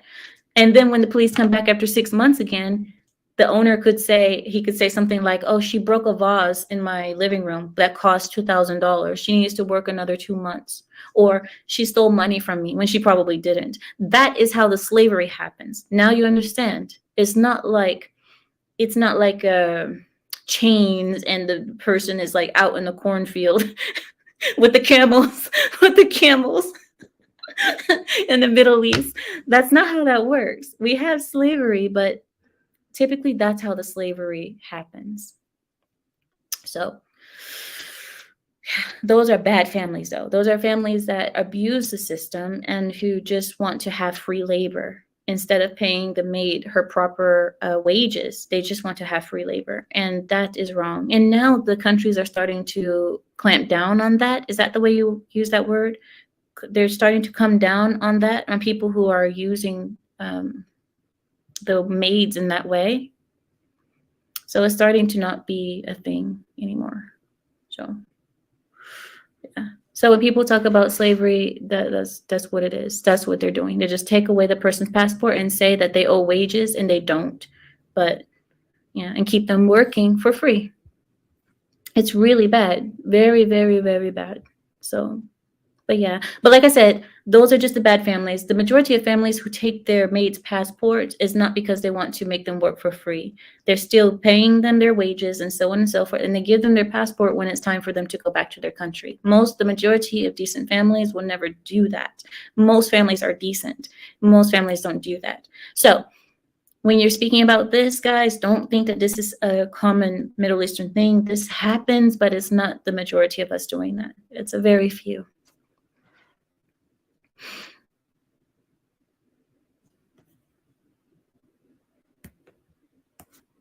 Oh, I see. Lone says it's a cold world. This sounds like the same thing white people told us. No, it's not. No. These people agree to come over here. Africans, and they were slaves and they were sold to slavery. That's different. No, these people actually agree to come here. So it's different, but they just end up getting fooled and bamboozled into free labor. Sad. She's being dead serious, guy. I am. I'm serious. Why are you guys laughing? It's not funny. It's actually kind of sad. It's really sad, actually. It's not funny. Stop. I'm serious. That's serious. I mean, a lot of people don't know what happens in the Middle East. I mean, that's one of the things that happens. If you go work for a Middle Eastern family, if you go to the wrong family, they will take away your passport and say that you have a debt to them and make you work for free. Yes, it happens. Maids are completely fine. Exactly. My family, we love our maids. We had an Asian maid. I don't remember exactly what country she was from. And we also had an Ethiopian maid. And both of them were just amazing to us. They were great, and we took care of them. We just sent the Ethiopian maid back probably like 3 years ago. She worked for us for so long. She never wanted to leave. So it was good. She bought a BMW with the money that we gave her. She was driving a Z4. Well, I mean, she didn't look like a maid at all. If you saw her, you would think that she was like a wife of the family. No, she was the maid, but she was driving a BMW Z4, and we paid her very well. So my family, we don't do that. You said, but why do they agree to that though? Because they're poor, and a lot of poor people are desperate, and they'll do anything, they'll do anything to send money back home. But the majority of the maids, when they get paid, they send the money back to their countries. So a lot of them don't keep any of the money that they earn. That's how selfless they are. They're so selfless. They don't think about themselves at all. They are sacrificing themselves for their family by putting themselves in the Middle East, putting themselves in different countries, Africa, Europe, whatever. They're sacrificing themselves, and they earn their wages and send their wages in full to their country, where their wages would do nothing in the country that they're living in, but it's a lot back in their country because their country is poor. So you guys understand what I'm saying, right? It's a very selfless thing that they do. And that's why so many families love their maids, because they understand that they're sacrificing. They don't see their children. A lot of the maids have children that they'll never see, because they're taking care of children like myself, or children of their family, their maid family, their master family. They're taking care of the master's children instead of taking care of their own children. You understand? So it's hard for them to live that way, and they sacrifice, and that is a huge sacrifice. And that's why a lot of the Middle Eastern families send their maids home for holidays, for New Year, what have you. They send them home and let them enjoy. So yeah. I mean, this is kind of a rough subject, guys. I don't know why we got into this subject, but this is kind of a rough subject. What'd you say, T. Kings? He says, majority of foreign workers in the Middle East send money back to the family. Correct. Yeah, that's right. Any of you guys who have been to the Middle East or have been to South America has a lot of maids as well. When I lived in Colombia, we also had a maid in Colombia. She was a Honduran woman. She was from Honduras. So a lot of the times you'll have maids that are from countries that are poorer than the country that you're in. So when I was in Colombia, I had a Honduran maid. So, but she wasn't mine. She wasn't my family's. She was the families that I was living with. I was living with my best friend's family at the time. So that was but yeah. And you guys will be surprised. It's not that expensive. It's not that expensive to have a maid. It's really not. I mean, you have to come to an agreement with said maid, but depending on what the agreement is or how much money the maid needs, it's really not that expensive, especially if you have a live-in maid. If your maid lives with you, they're a lot cheaper because basically just have a room for them, have a place where they can have their privacy, and they can eat and everything. And they'll work for very cheap because they don't have to pay for room and board anymore. They don't have to pay for their electricity anymore. They don't have to travel back and forth. So it's really cheap to have a maid as long as you have a house big enough to house your maid. That's it. We don't have a maid right now, but yeah. Ameera, your housekeeper, is a saint. Yes, I know. And that's why I said we took such good care of her. She, like I said, she wanted for nothing. This woman, like I told you, she drove a better car than me at the time. We loved her. We cared for her so much. And like I said, she just went back to her country. She just went back to Ethiopia because her mother is sick. Now her mother is sick, so she went back. And I haven't seen her since. But yeah. Same in South Florida too. Oh, some in South Florida. Oh, wow. Oh, Buffalo Mind says, you do realize, guys, sometimes the maids are bad ones. They take advantage of a good family. There are. If you get the opportunity to have maids for different services, it is wonderful. That is very true. There are maids that steal from their master families. And this is why in the Middle East, if a police officer comes, that's why they'll say, oh, she owes me a debt. Because they'll say, she stole from me. And because it's common for maids to steal from their master, that the police will believe it and they'll say, oh, you stole? Oh, you have to pay the debt back. You have to pay back the debt. So they'll just leave them there. And the truth is, maybe the maid didn't steal anything, but the family just wants to keep her there for free. It's sad. Why am I getting emotional? It's sad. It really is sad because you think about how much time they're missing with their own children, with their own family, and they're sitting there taking care of your family. And now they have to do it not only missing everything, but now they have to do it for free. That is rough. That is rough. And I don't understand how a person could sleep at night with a maid that you have there living there for free. I would be scared to sleep. I'd be scared the maid would come in and kill me in my sleep. Like I thought Courtney was going to kill me in my sleep. But I would be scared that the maid is going to come kill me in my sleep. There's no way. No way. No. No, I haven't seen her since. No. She called my grandfather, but yeah, she had a crush on my grandfather. I have a story about my maid. Okay. I have a story. She had a crush on my grandfather. And she wanted my grandfather. Never mind. I'm not going to say that. I'm not going to say because I'm not going to give you guys the dirt on my family. I'm not going to give you guys my family dirt. Oh my God. But I'm going to leave that there. There's a story there. Oh my God. Yeah. Oop. Oop. I'll leave that to myself. Maid was a baddie. She was very beautiful. Ethiopian women are so beautiful, and she was gorgeous. But she just, I don't know. Every time my grandfather came over, she I don't know. Oh my gosh, that was it's funny. It's just funny. I'm not gonna say it. I know. I really want to talk about the story, but I can't have this come back on me later. I can't have anyone clip this and make a reaction video to it. I'm not doing it. No, Sean, stop it. No. No. Yeah, she did have a crush on my grandpa. That's crazy. Wait, so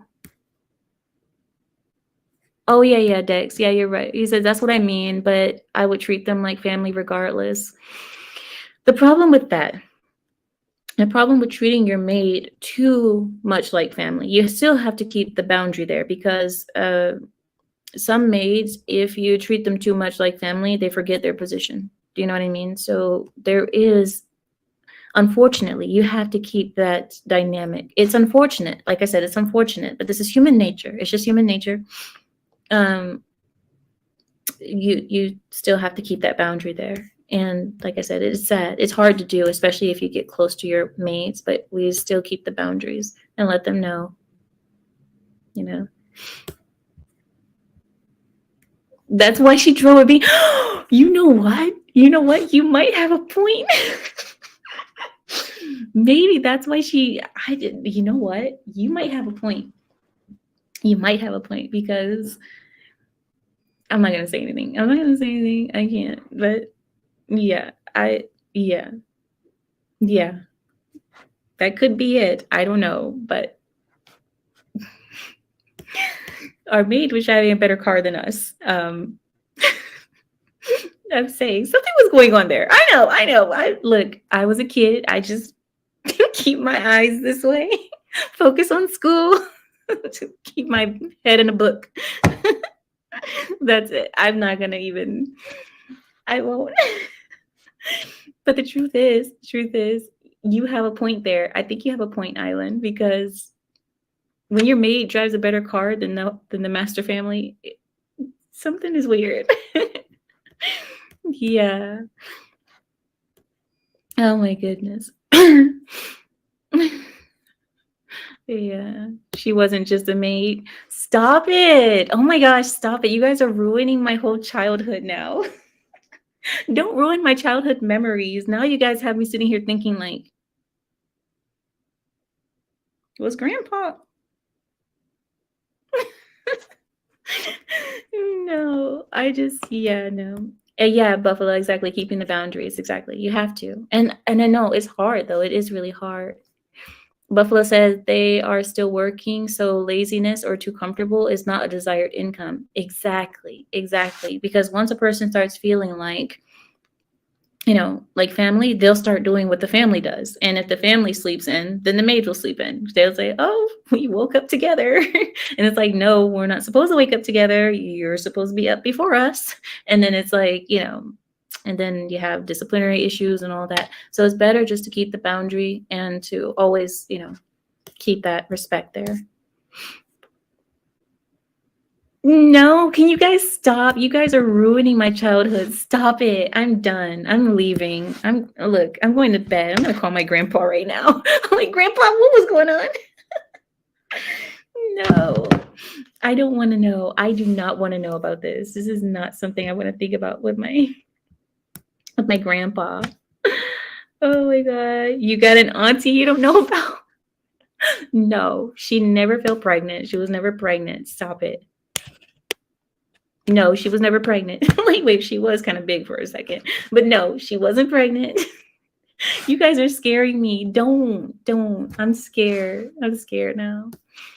Twisty says master family. Oh, heck no.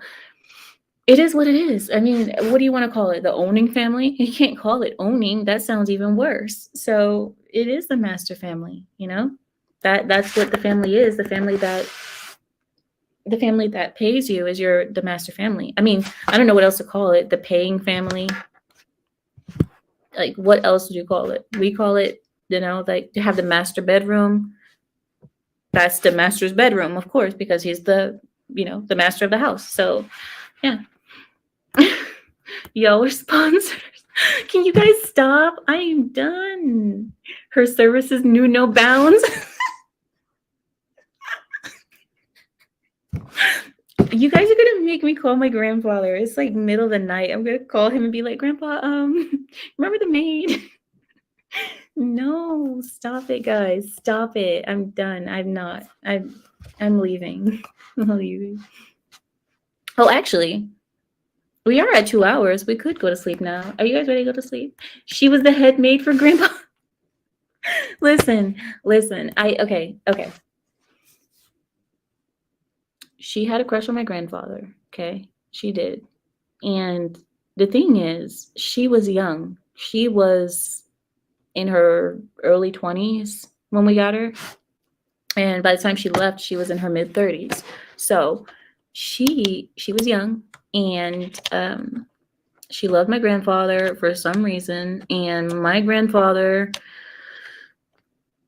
you know, my grandfather had more than one wife. He wasn't, my father did not. My father never did that, but my grandfather did. And so my grandfather did have 2 wives. One had passed, but he had 2 wives. So I guess the maid, I don't know, maybe her idea was, if I get the grandpa to love me, then maybe I can become his 3rd wife. And then instead of being the maid, I can be family. And I'll be set for life. Maybe that was her plan. Maybe that was her idea of, trying to get ahead. Yeah, I mean, everybody has a plan and everybody has something that they want. And I like, if that was her plan, I wouldn't even be mad at her. I'm not mad at her for that, because, everybody has something that they want, right? So because my grandfather had 2 wives, I think maybe she thought that she could become the 3rd. I don't know. But my grandfather, he was old, but he wasn't, crippled or anything. He was in well working order. He had a child. My grandfather had his last child at 62. My grandfather was 60 or maybe 59. Maybe I'm wrong, but somewhere in that area. My grandfather had his last child in his 60s or late 50s, and very late 50s. So, and it wasn't with her, for all of you guys in the chat. It was not with her, but he did have, yeah. So I have an uncle that is pretty much my age. I do.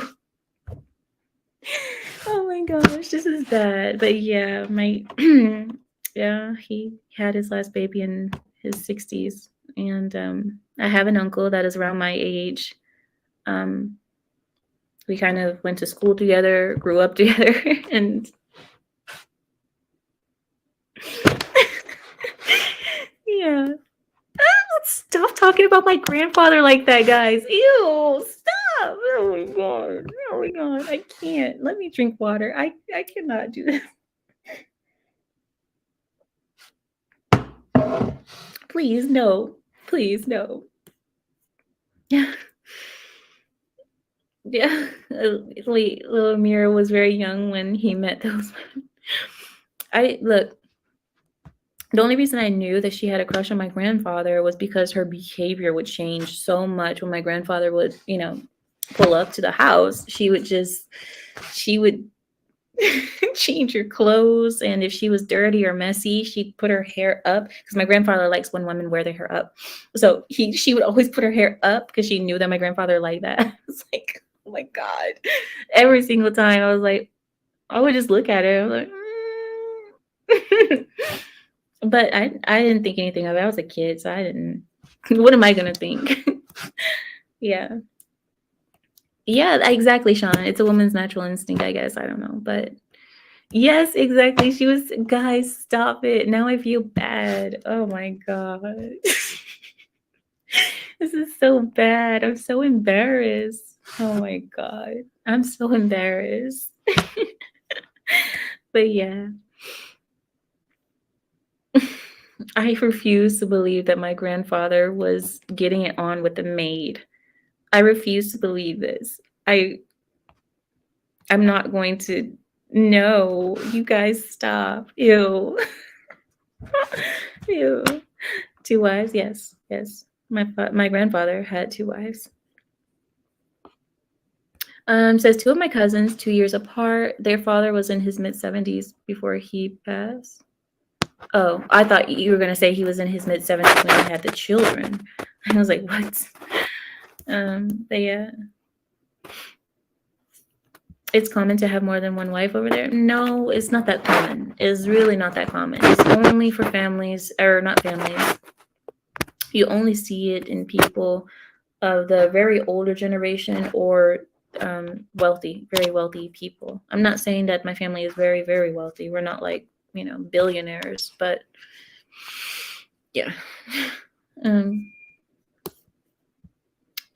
me see. I'm reading, you guys. Guys, no, I'm oh my gosh, I'm so embarrassed. I'm so embarrassed. All right, I gotta go.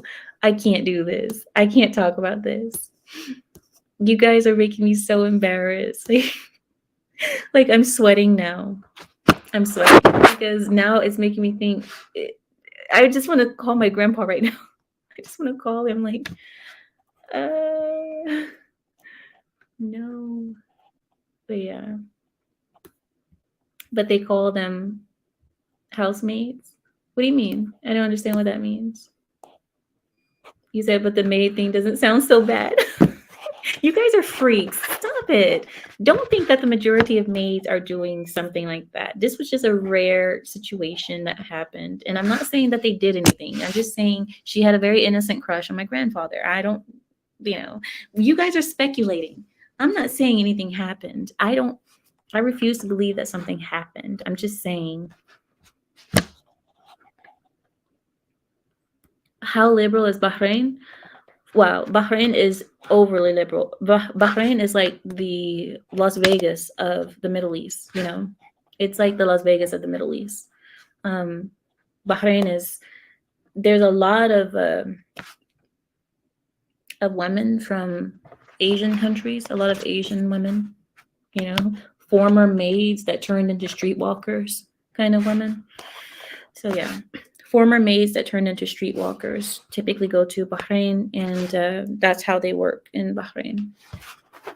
It's bad. Is Grandpa awake right now? He better not be. Oh my gosh, my grandpa. Oh my god. Okay then. What? You guys are so nasty. I'm not even gonna read that comment. Stop. Get Grandpa on stream. Can you guys imagine if I had my grandfather? I'm gonna be like, "Hala Jaddi." Jaddi is a grandpa in Arabic. Jaddi, Jaddi. So I was like, "Hi Jaddi." For you guys. So I have some questions. I need some answers. Yeah, no. And grandpa. Oh my goodness. Oh my, I don't know what my computer just did. Why doesn't she wear the hijab? Who? The maid? Maids don't have to. You don't have to. In the Middle East, the slave women do not cover their heads. It was, well, this was like way back in the time, back in the like barbaric days. The slave women did not cover their hair. They could never cover their heads. But the wives and women of husbands and stuff like that, the decent women would cover their heads. Like the women who were free women covered their heads. Slave women could not cover their heads. So that's how that worked in the Middle East. So she never had to cover her hair. But times have changed. Now there's a lot of families that don't require head coverings. A lot of women choose to not cover their heads, and that's fine. But for one thing is certain, we must cover at the mosque. When you go to the mosque, masjid, there's no ifs, ands, or buts about if you're going to cover. You have to cover. And for prayer, we have to cover for sure, even if you don't cover in your regular life. This guy sounds like a legend. Oh my gosh, my grandpa has quite the story. I have to admit, he does have a really awesome story. Barbaric days, yes, because the Middle East was very barbaric. Before Islam came, there were men, if you had a daughter child, if you had a girl child, they would bury the child in the ground alive, or they would just cut the head off as soon as the baby came out the womb. If it was a girl, they would just cut off the head. Trash. Okay, honey, we'll try again. That's how bad it was. I mean, it was barbaric. It was barbaric because women were seen as nothing more than a burden. Women were just a burden. Just so much stuff. Men before Islam, and I know people criticize the verse in the Quran that says, you know, if you want to properly deal with a wife that is disobedient or crazy or what have you, that you must first speak to her, admonish her, tell her what the issue is, let her know that you're displeased. So secondly, you separate beds from her. It doesn't mean leave the house, and it doesn't mean go to another woman. It just means separate beds. Do not sleep in the same bed with her so she can understand that you are not happy with her. Maybe, you know, what have you. And then thirdly, you can lightly beat her. Now, people said that is barbaric, that, oh, in the Quran it says you can beat your wife, disregarding the first two steps. People just forget about the first two steps. They just go straight to the beating. But in Islam, this was a huge improvement, because before Islam created that rule of speak to her first, separate beds, and then you may lightly beat her. Lightly. The term is lightly. Before this came, men were just beating their women with 4x4s, like just everything that they could find. Women were being brutalized in the Middle East, like horribly. So after this rule came in Islam, where it said, speak to your woman first. Don't just start beating her. Do not. And beat lightly, people ask, well, how do you beat someone lightly? The question was asked and it was answered. The way to beat someone lightly is that there are no marks left on her. There is no bloodshed. There are no broken bones. There are no bruises. There is no hair removal, like you don't rip out hair pieces. There are no broken teeth. There's so many rules. At that point, you're like, well, what kind of beating is that? If I can't even put a bruise on her, what kind of beating is that? That's the point, exactly. So he pulled out what we call a miswak. Miswak is like a toothbrush. And he said, if you want to beat your woman, use something like this. And beat her not to harm her, but to embarrass her or to humiliate her, so she can understand that you are displeased and unhappy with her. So a lot of men resorted to laying their woman on the bed, tying her legs, and beating the bottoms of her feet. You know what I mean? Where it's like, it does not show, like, you can't know that the woman has been beaten if you don't look at the bottom of her feet. So what they would do is beat the bottom of the feet. Now people think that's not going to do anything. It's very, very painful. Very painful to beat the middle part of your foot where that little arch is. It's a very sensitive place. Now, that's what a lot of men started doing too, beating the bottom of the woman's feet and stuff like that, which was a huge improvement to cutting their heads off and throwing them in a hole or burying them alive or whatever else they were doing before. It was a huge improvement. And then under Islam as well, women were allowed to own property, whereas before they were not allowed to own property. They were not allowed to inherit property before. And under Islam, when Islam came to the Middle East, women were then allowed to inherit their father's property. And they were allowed to own businesses and open businesses. So under Islam, a lot of things changed and they became a lot better for women. Women went to university. The first university was in the Middle East, or then there was a woman who attended the university, in the Middle East. So this is something that happened under Islamic rule that was not so under Arab, tribal, barbaric rule. And I don't care about like how it sounds. This is the truth. This is my people. This is my people. I'm not afraid to say the truth about it. We were barbaric. We were tribal. We were fighting one another for no reason, for the smallest differences, the slightest differences. We were fighting one another and killing. And, so I wouldn't want to hurt the woman like that. Depends on what she did. A whole new meaning to beat feet. What? Yeah. Let me see. I'm just reading you guys' things. Flick her on the forehead. It sounds like a tickle. Yeah, exactly. So that was the thing. That was the question when the Prophet was asked, you told us that we can beat our women lightly. What is a light beating? Everybody was confused. What is a light beating? And he explained that way. And but the thing about the prophet is that he never beat his wives. So he set an example. He said, yes, I put this in the book for people who are prone to beating their women, because he knows not every man is that controlled, not that every man is like that. People who are prone to beating their women understand this. This is what you need to live by. Don't be barbaric to your wives. But he never beat his wives. People ask, oh, did you use the same thing on your wives? He never beat them. And honestly, if there's 3 steps to getting this whole beating, why not use the first 2 steps instead of going to the third? People can always stay on the first 2, admonishing and separation of beds. But yeah, women were and are property. Women still are property. It's just the West doesn't accept it. We still are property. Well, we should be property. If men actually stood up in their proper place, they would realize that their woman is their property.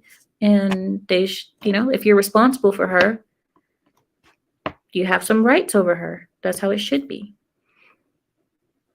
What? I don't understand what you're saying. Exiled, Ameera, some trying go on live with you? No. I think what you're saying is someone trying to come on the live with me? I don't think so.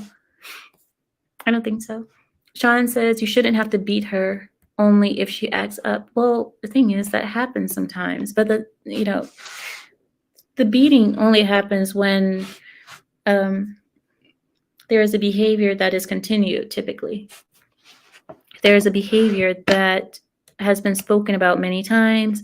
It's a behavior that is embarrassing or brings dishonor to your family or brings shame to your family in some way. These are typically times when beating happens, because you have to keep the moral code of your family. If you have a woman who is disturbing the moral code of the family or messing up the image of your family, and you've spoken to her about it again and again, she doesn't understand, she doesn't care to understand, that's when that can happen.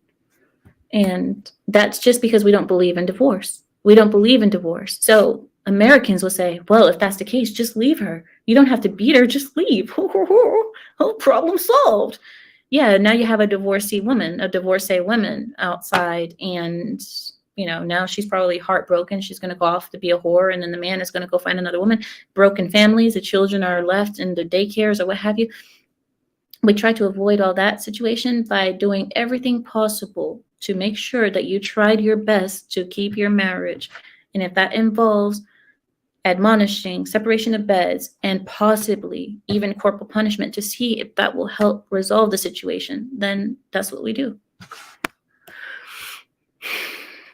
Exactly, Dex. She shouldn't be embarrassing you, especially in public. That's the thing. And so these are the reasons why sometimes beatings will happen, because some women don't care to understand, or they just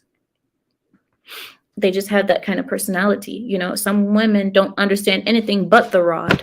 That's a common saying in the Middle East. Some women don't understand anything but the rod. Some women, they don't care to know anything else but the rod. And that's a sad part, but it depends on what kind of wife you got, if that's what she understands, and maybe you have to do that sometimes. That's what happens. And under Islam, it's like, well, we are understanding of certain situations in those cases,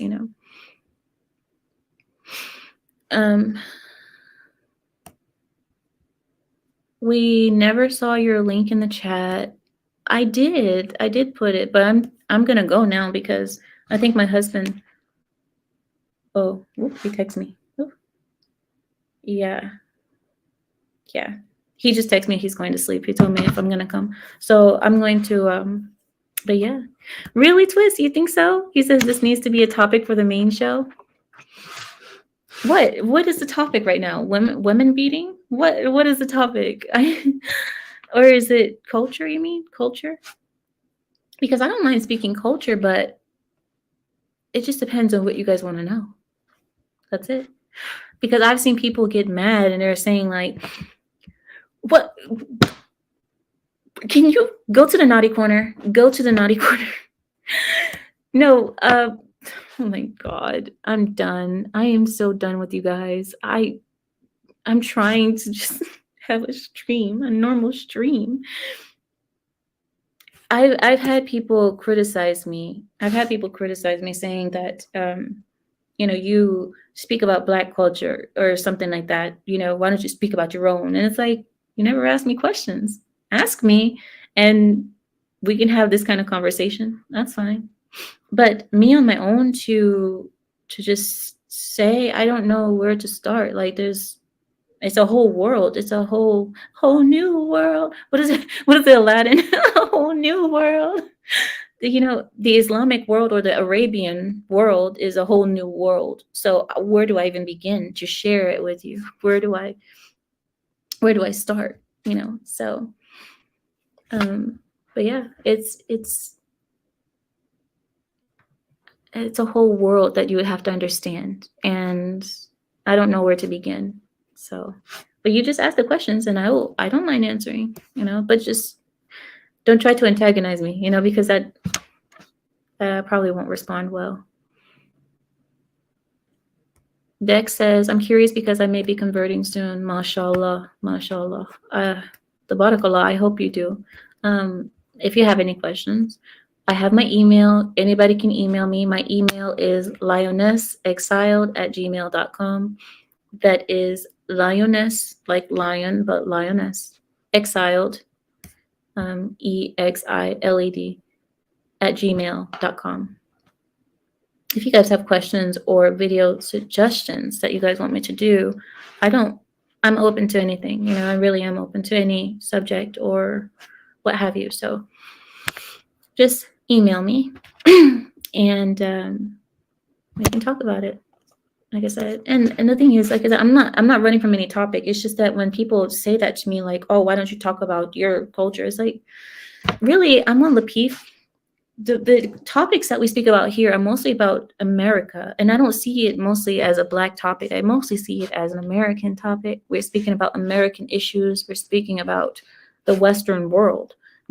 We're not speaking about the Middle Eastern world, unless I make a comparison with what I'm used to seeing from the Middle East versus here. But yeah. All right, guys. I will let you guys go. And you guys have a great night. Oh yeah, sure, sure. You guys have my email now, so you guys can just email me, and I'm definitely open to any kind of subject matter jurisdiction. Subject matter jurisdiction. Shadow says, if a lot of modern day women were to get beat like Muslim women do, don't say that. That is grammatically untrue. They would think and act better and stop being so crazy. Let me share it to you this way. The reason I believe that women in the Middle East act better is not because they're getting beat. It's because how can I say this? The option is there. The option is always there. That's what we understand, is that the option is there, okay? It's not that we're getting beat all day. It's that we know that it is an option. It is on the table, okay? A lot of women, I believe, if they know something is on the table, they will think twice about certain actions because they know that it's there. And that's why I say, don't tell women there's never a reason to hit a woman, because now you see how women act. They're like, oh, there's never a reason to hit us. Oh, we can just go hit everybody. Just, and that's part of the problem. So that's why I said the reason why most other women don't act like Western women do is not because they're going around with black eyes. You don't see in the Middle East women going around with black eyes or missing teeth or something because they get beat. No, you never see that because that doesn't happen. Women aren't getting beat left and right in the Middle East, but it is an option, and they know it is. They know it's on the table. If I have to, they know. If a man has to, they know it can happen. So we tend to be more... We know that we're not invincible. Let's just say that. Western women feel invincible. We know that we're not. That's the difference. So that's the secret about that, Shadow. I hate to say that, but that is the truth. Can the women hit the man if he's being an arse? Any woman can hit a man. They can. A woman can hit a man. But she should always expect to be properly hit back. So for us, we don't believe that, men have to be chivalry and you can't hit a woman. No, no, no. The women can hit, but they have to expect that they're going to get hit back. So yeah, that's not, it's not something. Yeah. You don't see it happening. You don't see that happening often because women tend to know that they will be hit back properly, and that's a good deterrent to not start any violence, so there won't be any violence. Don't start any violence and there won't be any violence, because men don't go around slapping women. So if a woman goes around slapping a man, that's what's going to happen to her. So let me see. I'm just looking at your guys' comment. Wa alaikum salam, Prad. Wa alaikum salam. Only the way to know she gets beat is to see her feet. Yeah.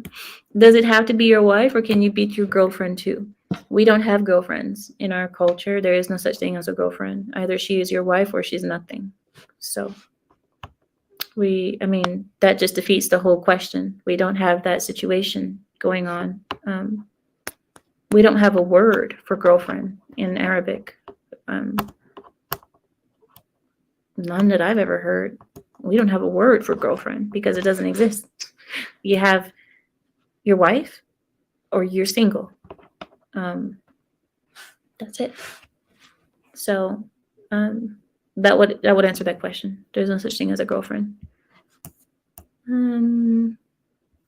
Sean says, I usually just pin her down. Alrighty then, guys. So I'll let you guys go. Hi, Cora. Cora, I miss you, girl. Oh my gosh. And then she comes right when I'm done. Good night, guys. I am so happy to this was a great show for me. I'm sorry. I really had a chance to talk with you guys one-on-one. I really appreciate it. I loved it. I hope you guys had a great time too. I hope you guys have a great week. I will see you guys probably next Sunday. And I think next Sunday, what we're going to talk about is what we were supposed to talk about today, which is women on their girl trips. What is happening on girl trips and what are we missing? Are girl trips as bad as men make them out to be? Or are men using their own fantasies of what they do and thinking that women are doing it, but they're not? So we'll talk about it next week and see what people say. Thank you, Service. I will get some sleep. I guess you guys can see my eyes are getting red. I'm getting tired. So, oh, no, that's not shallow at all. He says, I know this sounds shallow as heck, but not having sex before marriage sounds asinine. Sex is important. Oh, I thought you were going to say that you're not having sex before marriage. You said sex before marriage sounds... Not having sex before marriage sounds asinine. Sex is important. Well, where has that gotten Western people? Where has that kind of thinking gotten you guys? I mean, just putting so much weight on sex if you haven't tried her before you married her. That hasn't gotten the West very far. And that kind of thinking usually comes from people who put so much value on what goes on in the bedroom rather than what happens in the daylight, in the family situations. We don't tend to think with our genitals as much as Westerners do. Westerners, I've noticed, think a lot with their genitals. Everything is about how your penis feels or how your vagina is wet or something like that. And we don't think that way because that is a side thing for us. It's just something that happens in marriage, but it's not something that we're going to base our whole lives off of Exactly. Discipline, having sexual discipline. And so, yeah. But I understand you. I mean, some people are just different. Some people need to test drive and all of that. But, how many people have test driven too? So that's the crazy. You have to be careful with that. Okay, guys. Yeah, really. You want a Kia with mileage or a Honda? That's a ride or die. Good night, guys. I will see you guys next Sunday for it.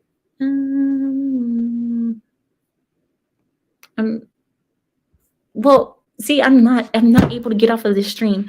I'm going to get off. The importance of sex is reproduction. The only reason it feels so good is because it's so shameful. We wouldn't do it if it didn't feel good. Well, cats do it, and I don't think cats feel good when they do it, but they have that urge, they have that heat. What do they call it? Where they're in heat or something like that? They have that insatiable urge that they can't have it without. Yeah. Why are we talking about this? Go away. Go away. You guys are going to get me beat by my husband talking about this. Don't get me beat. Bye, guys. I will talk to you guys on next Sunday. Thank you guys for chatting with me. And with that, I yield my time. Bye-bye.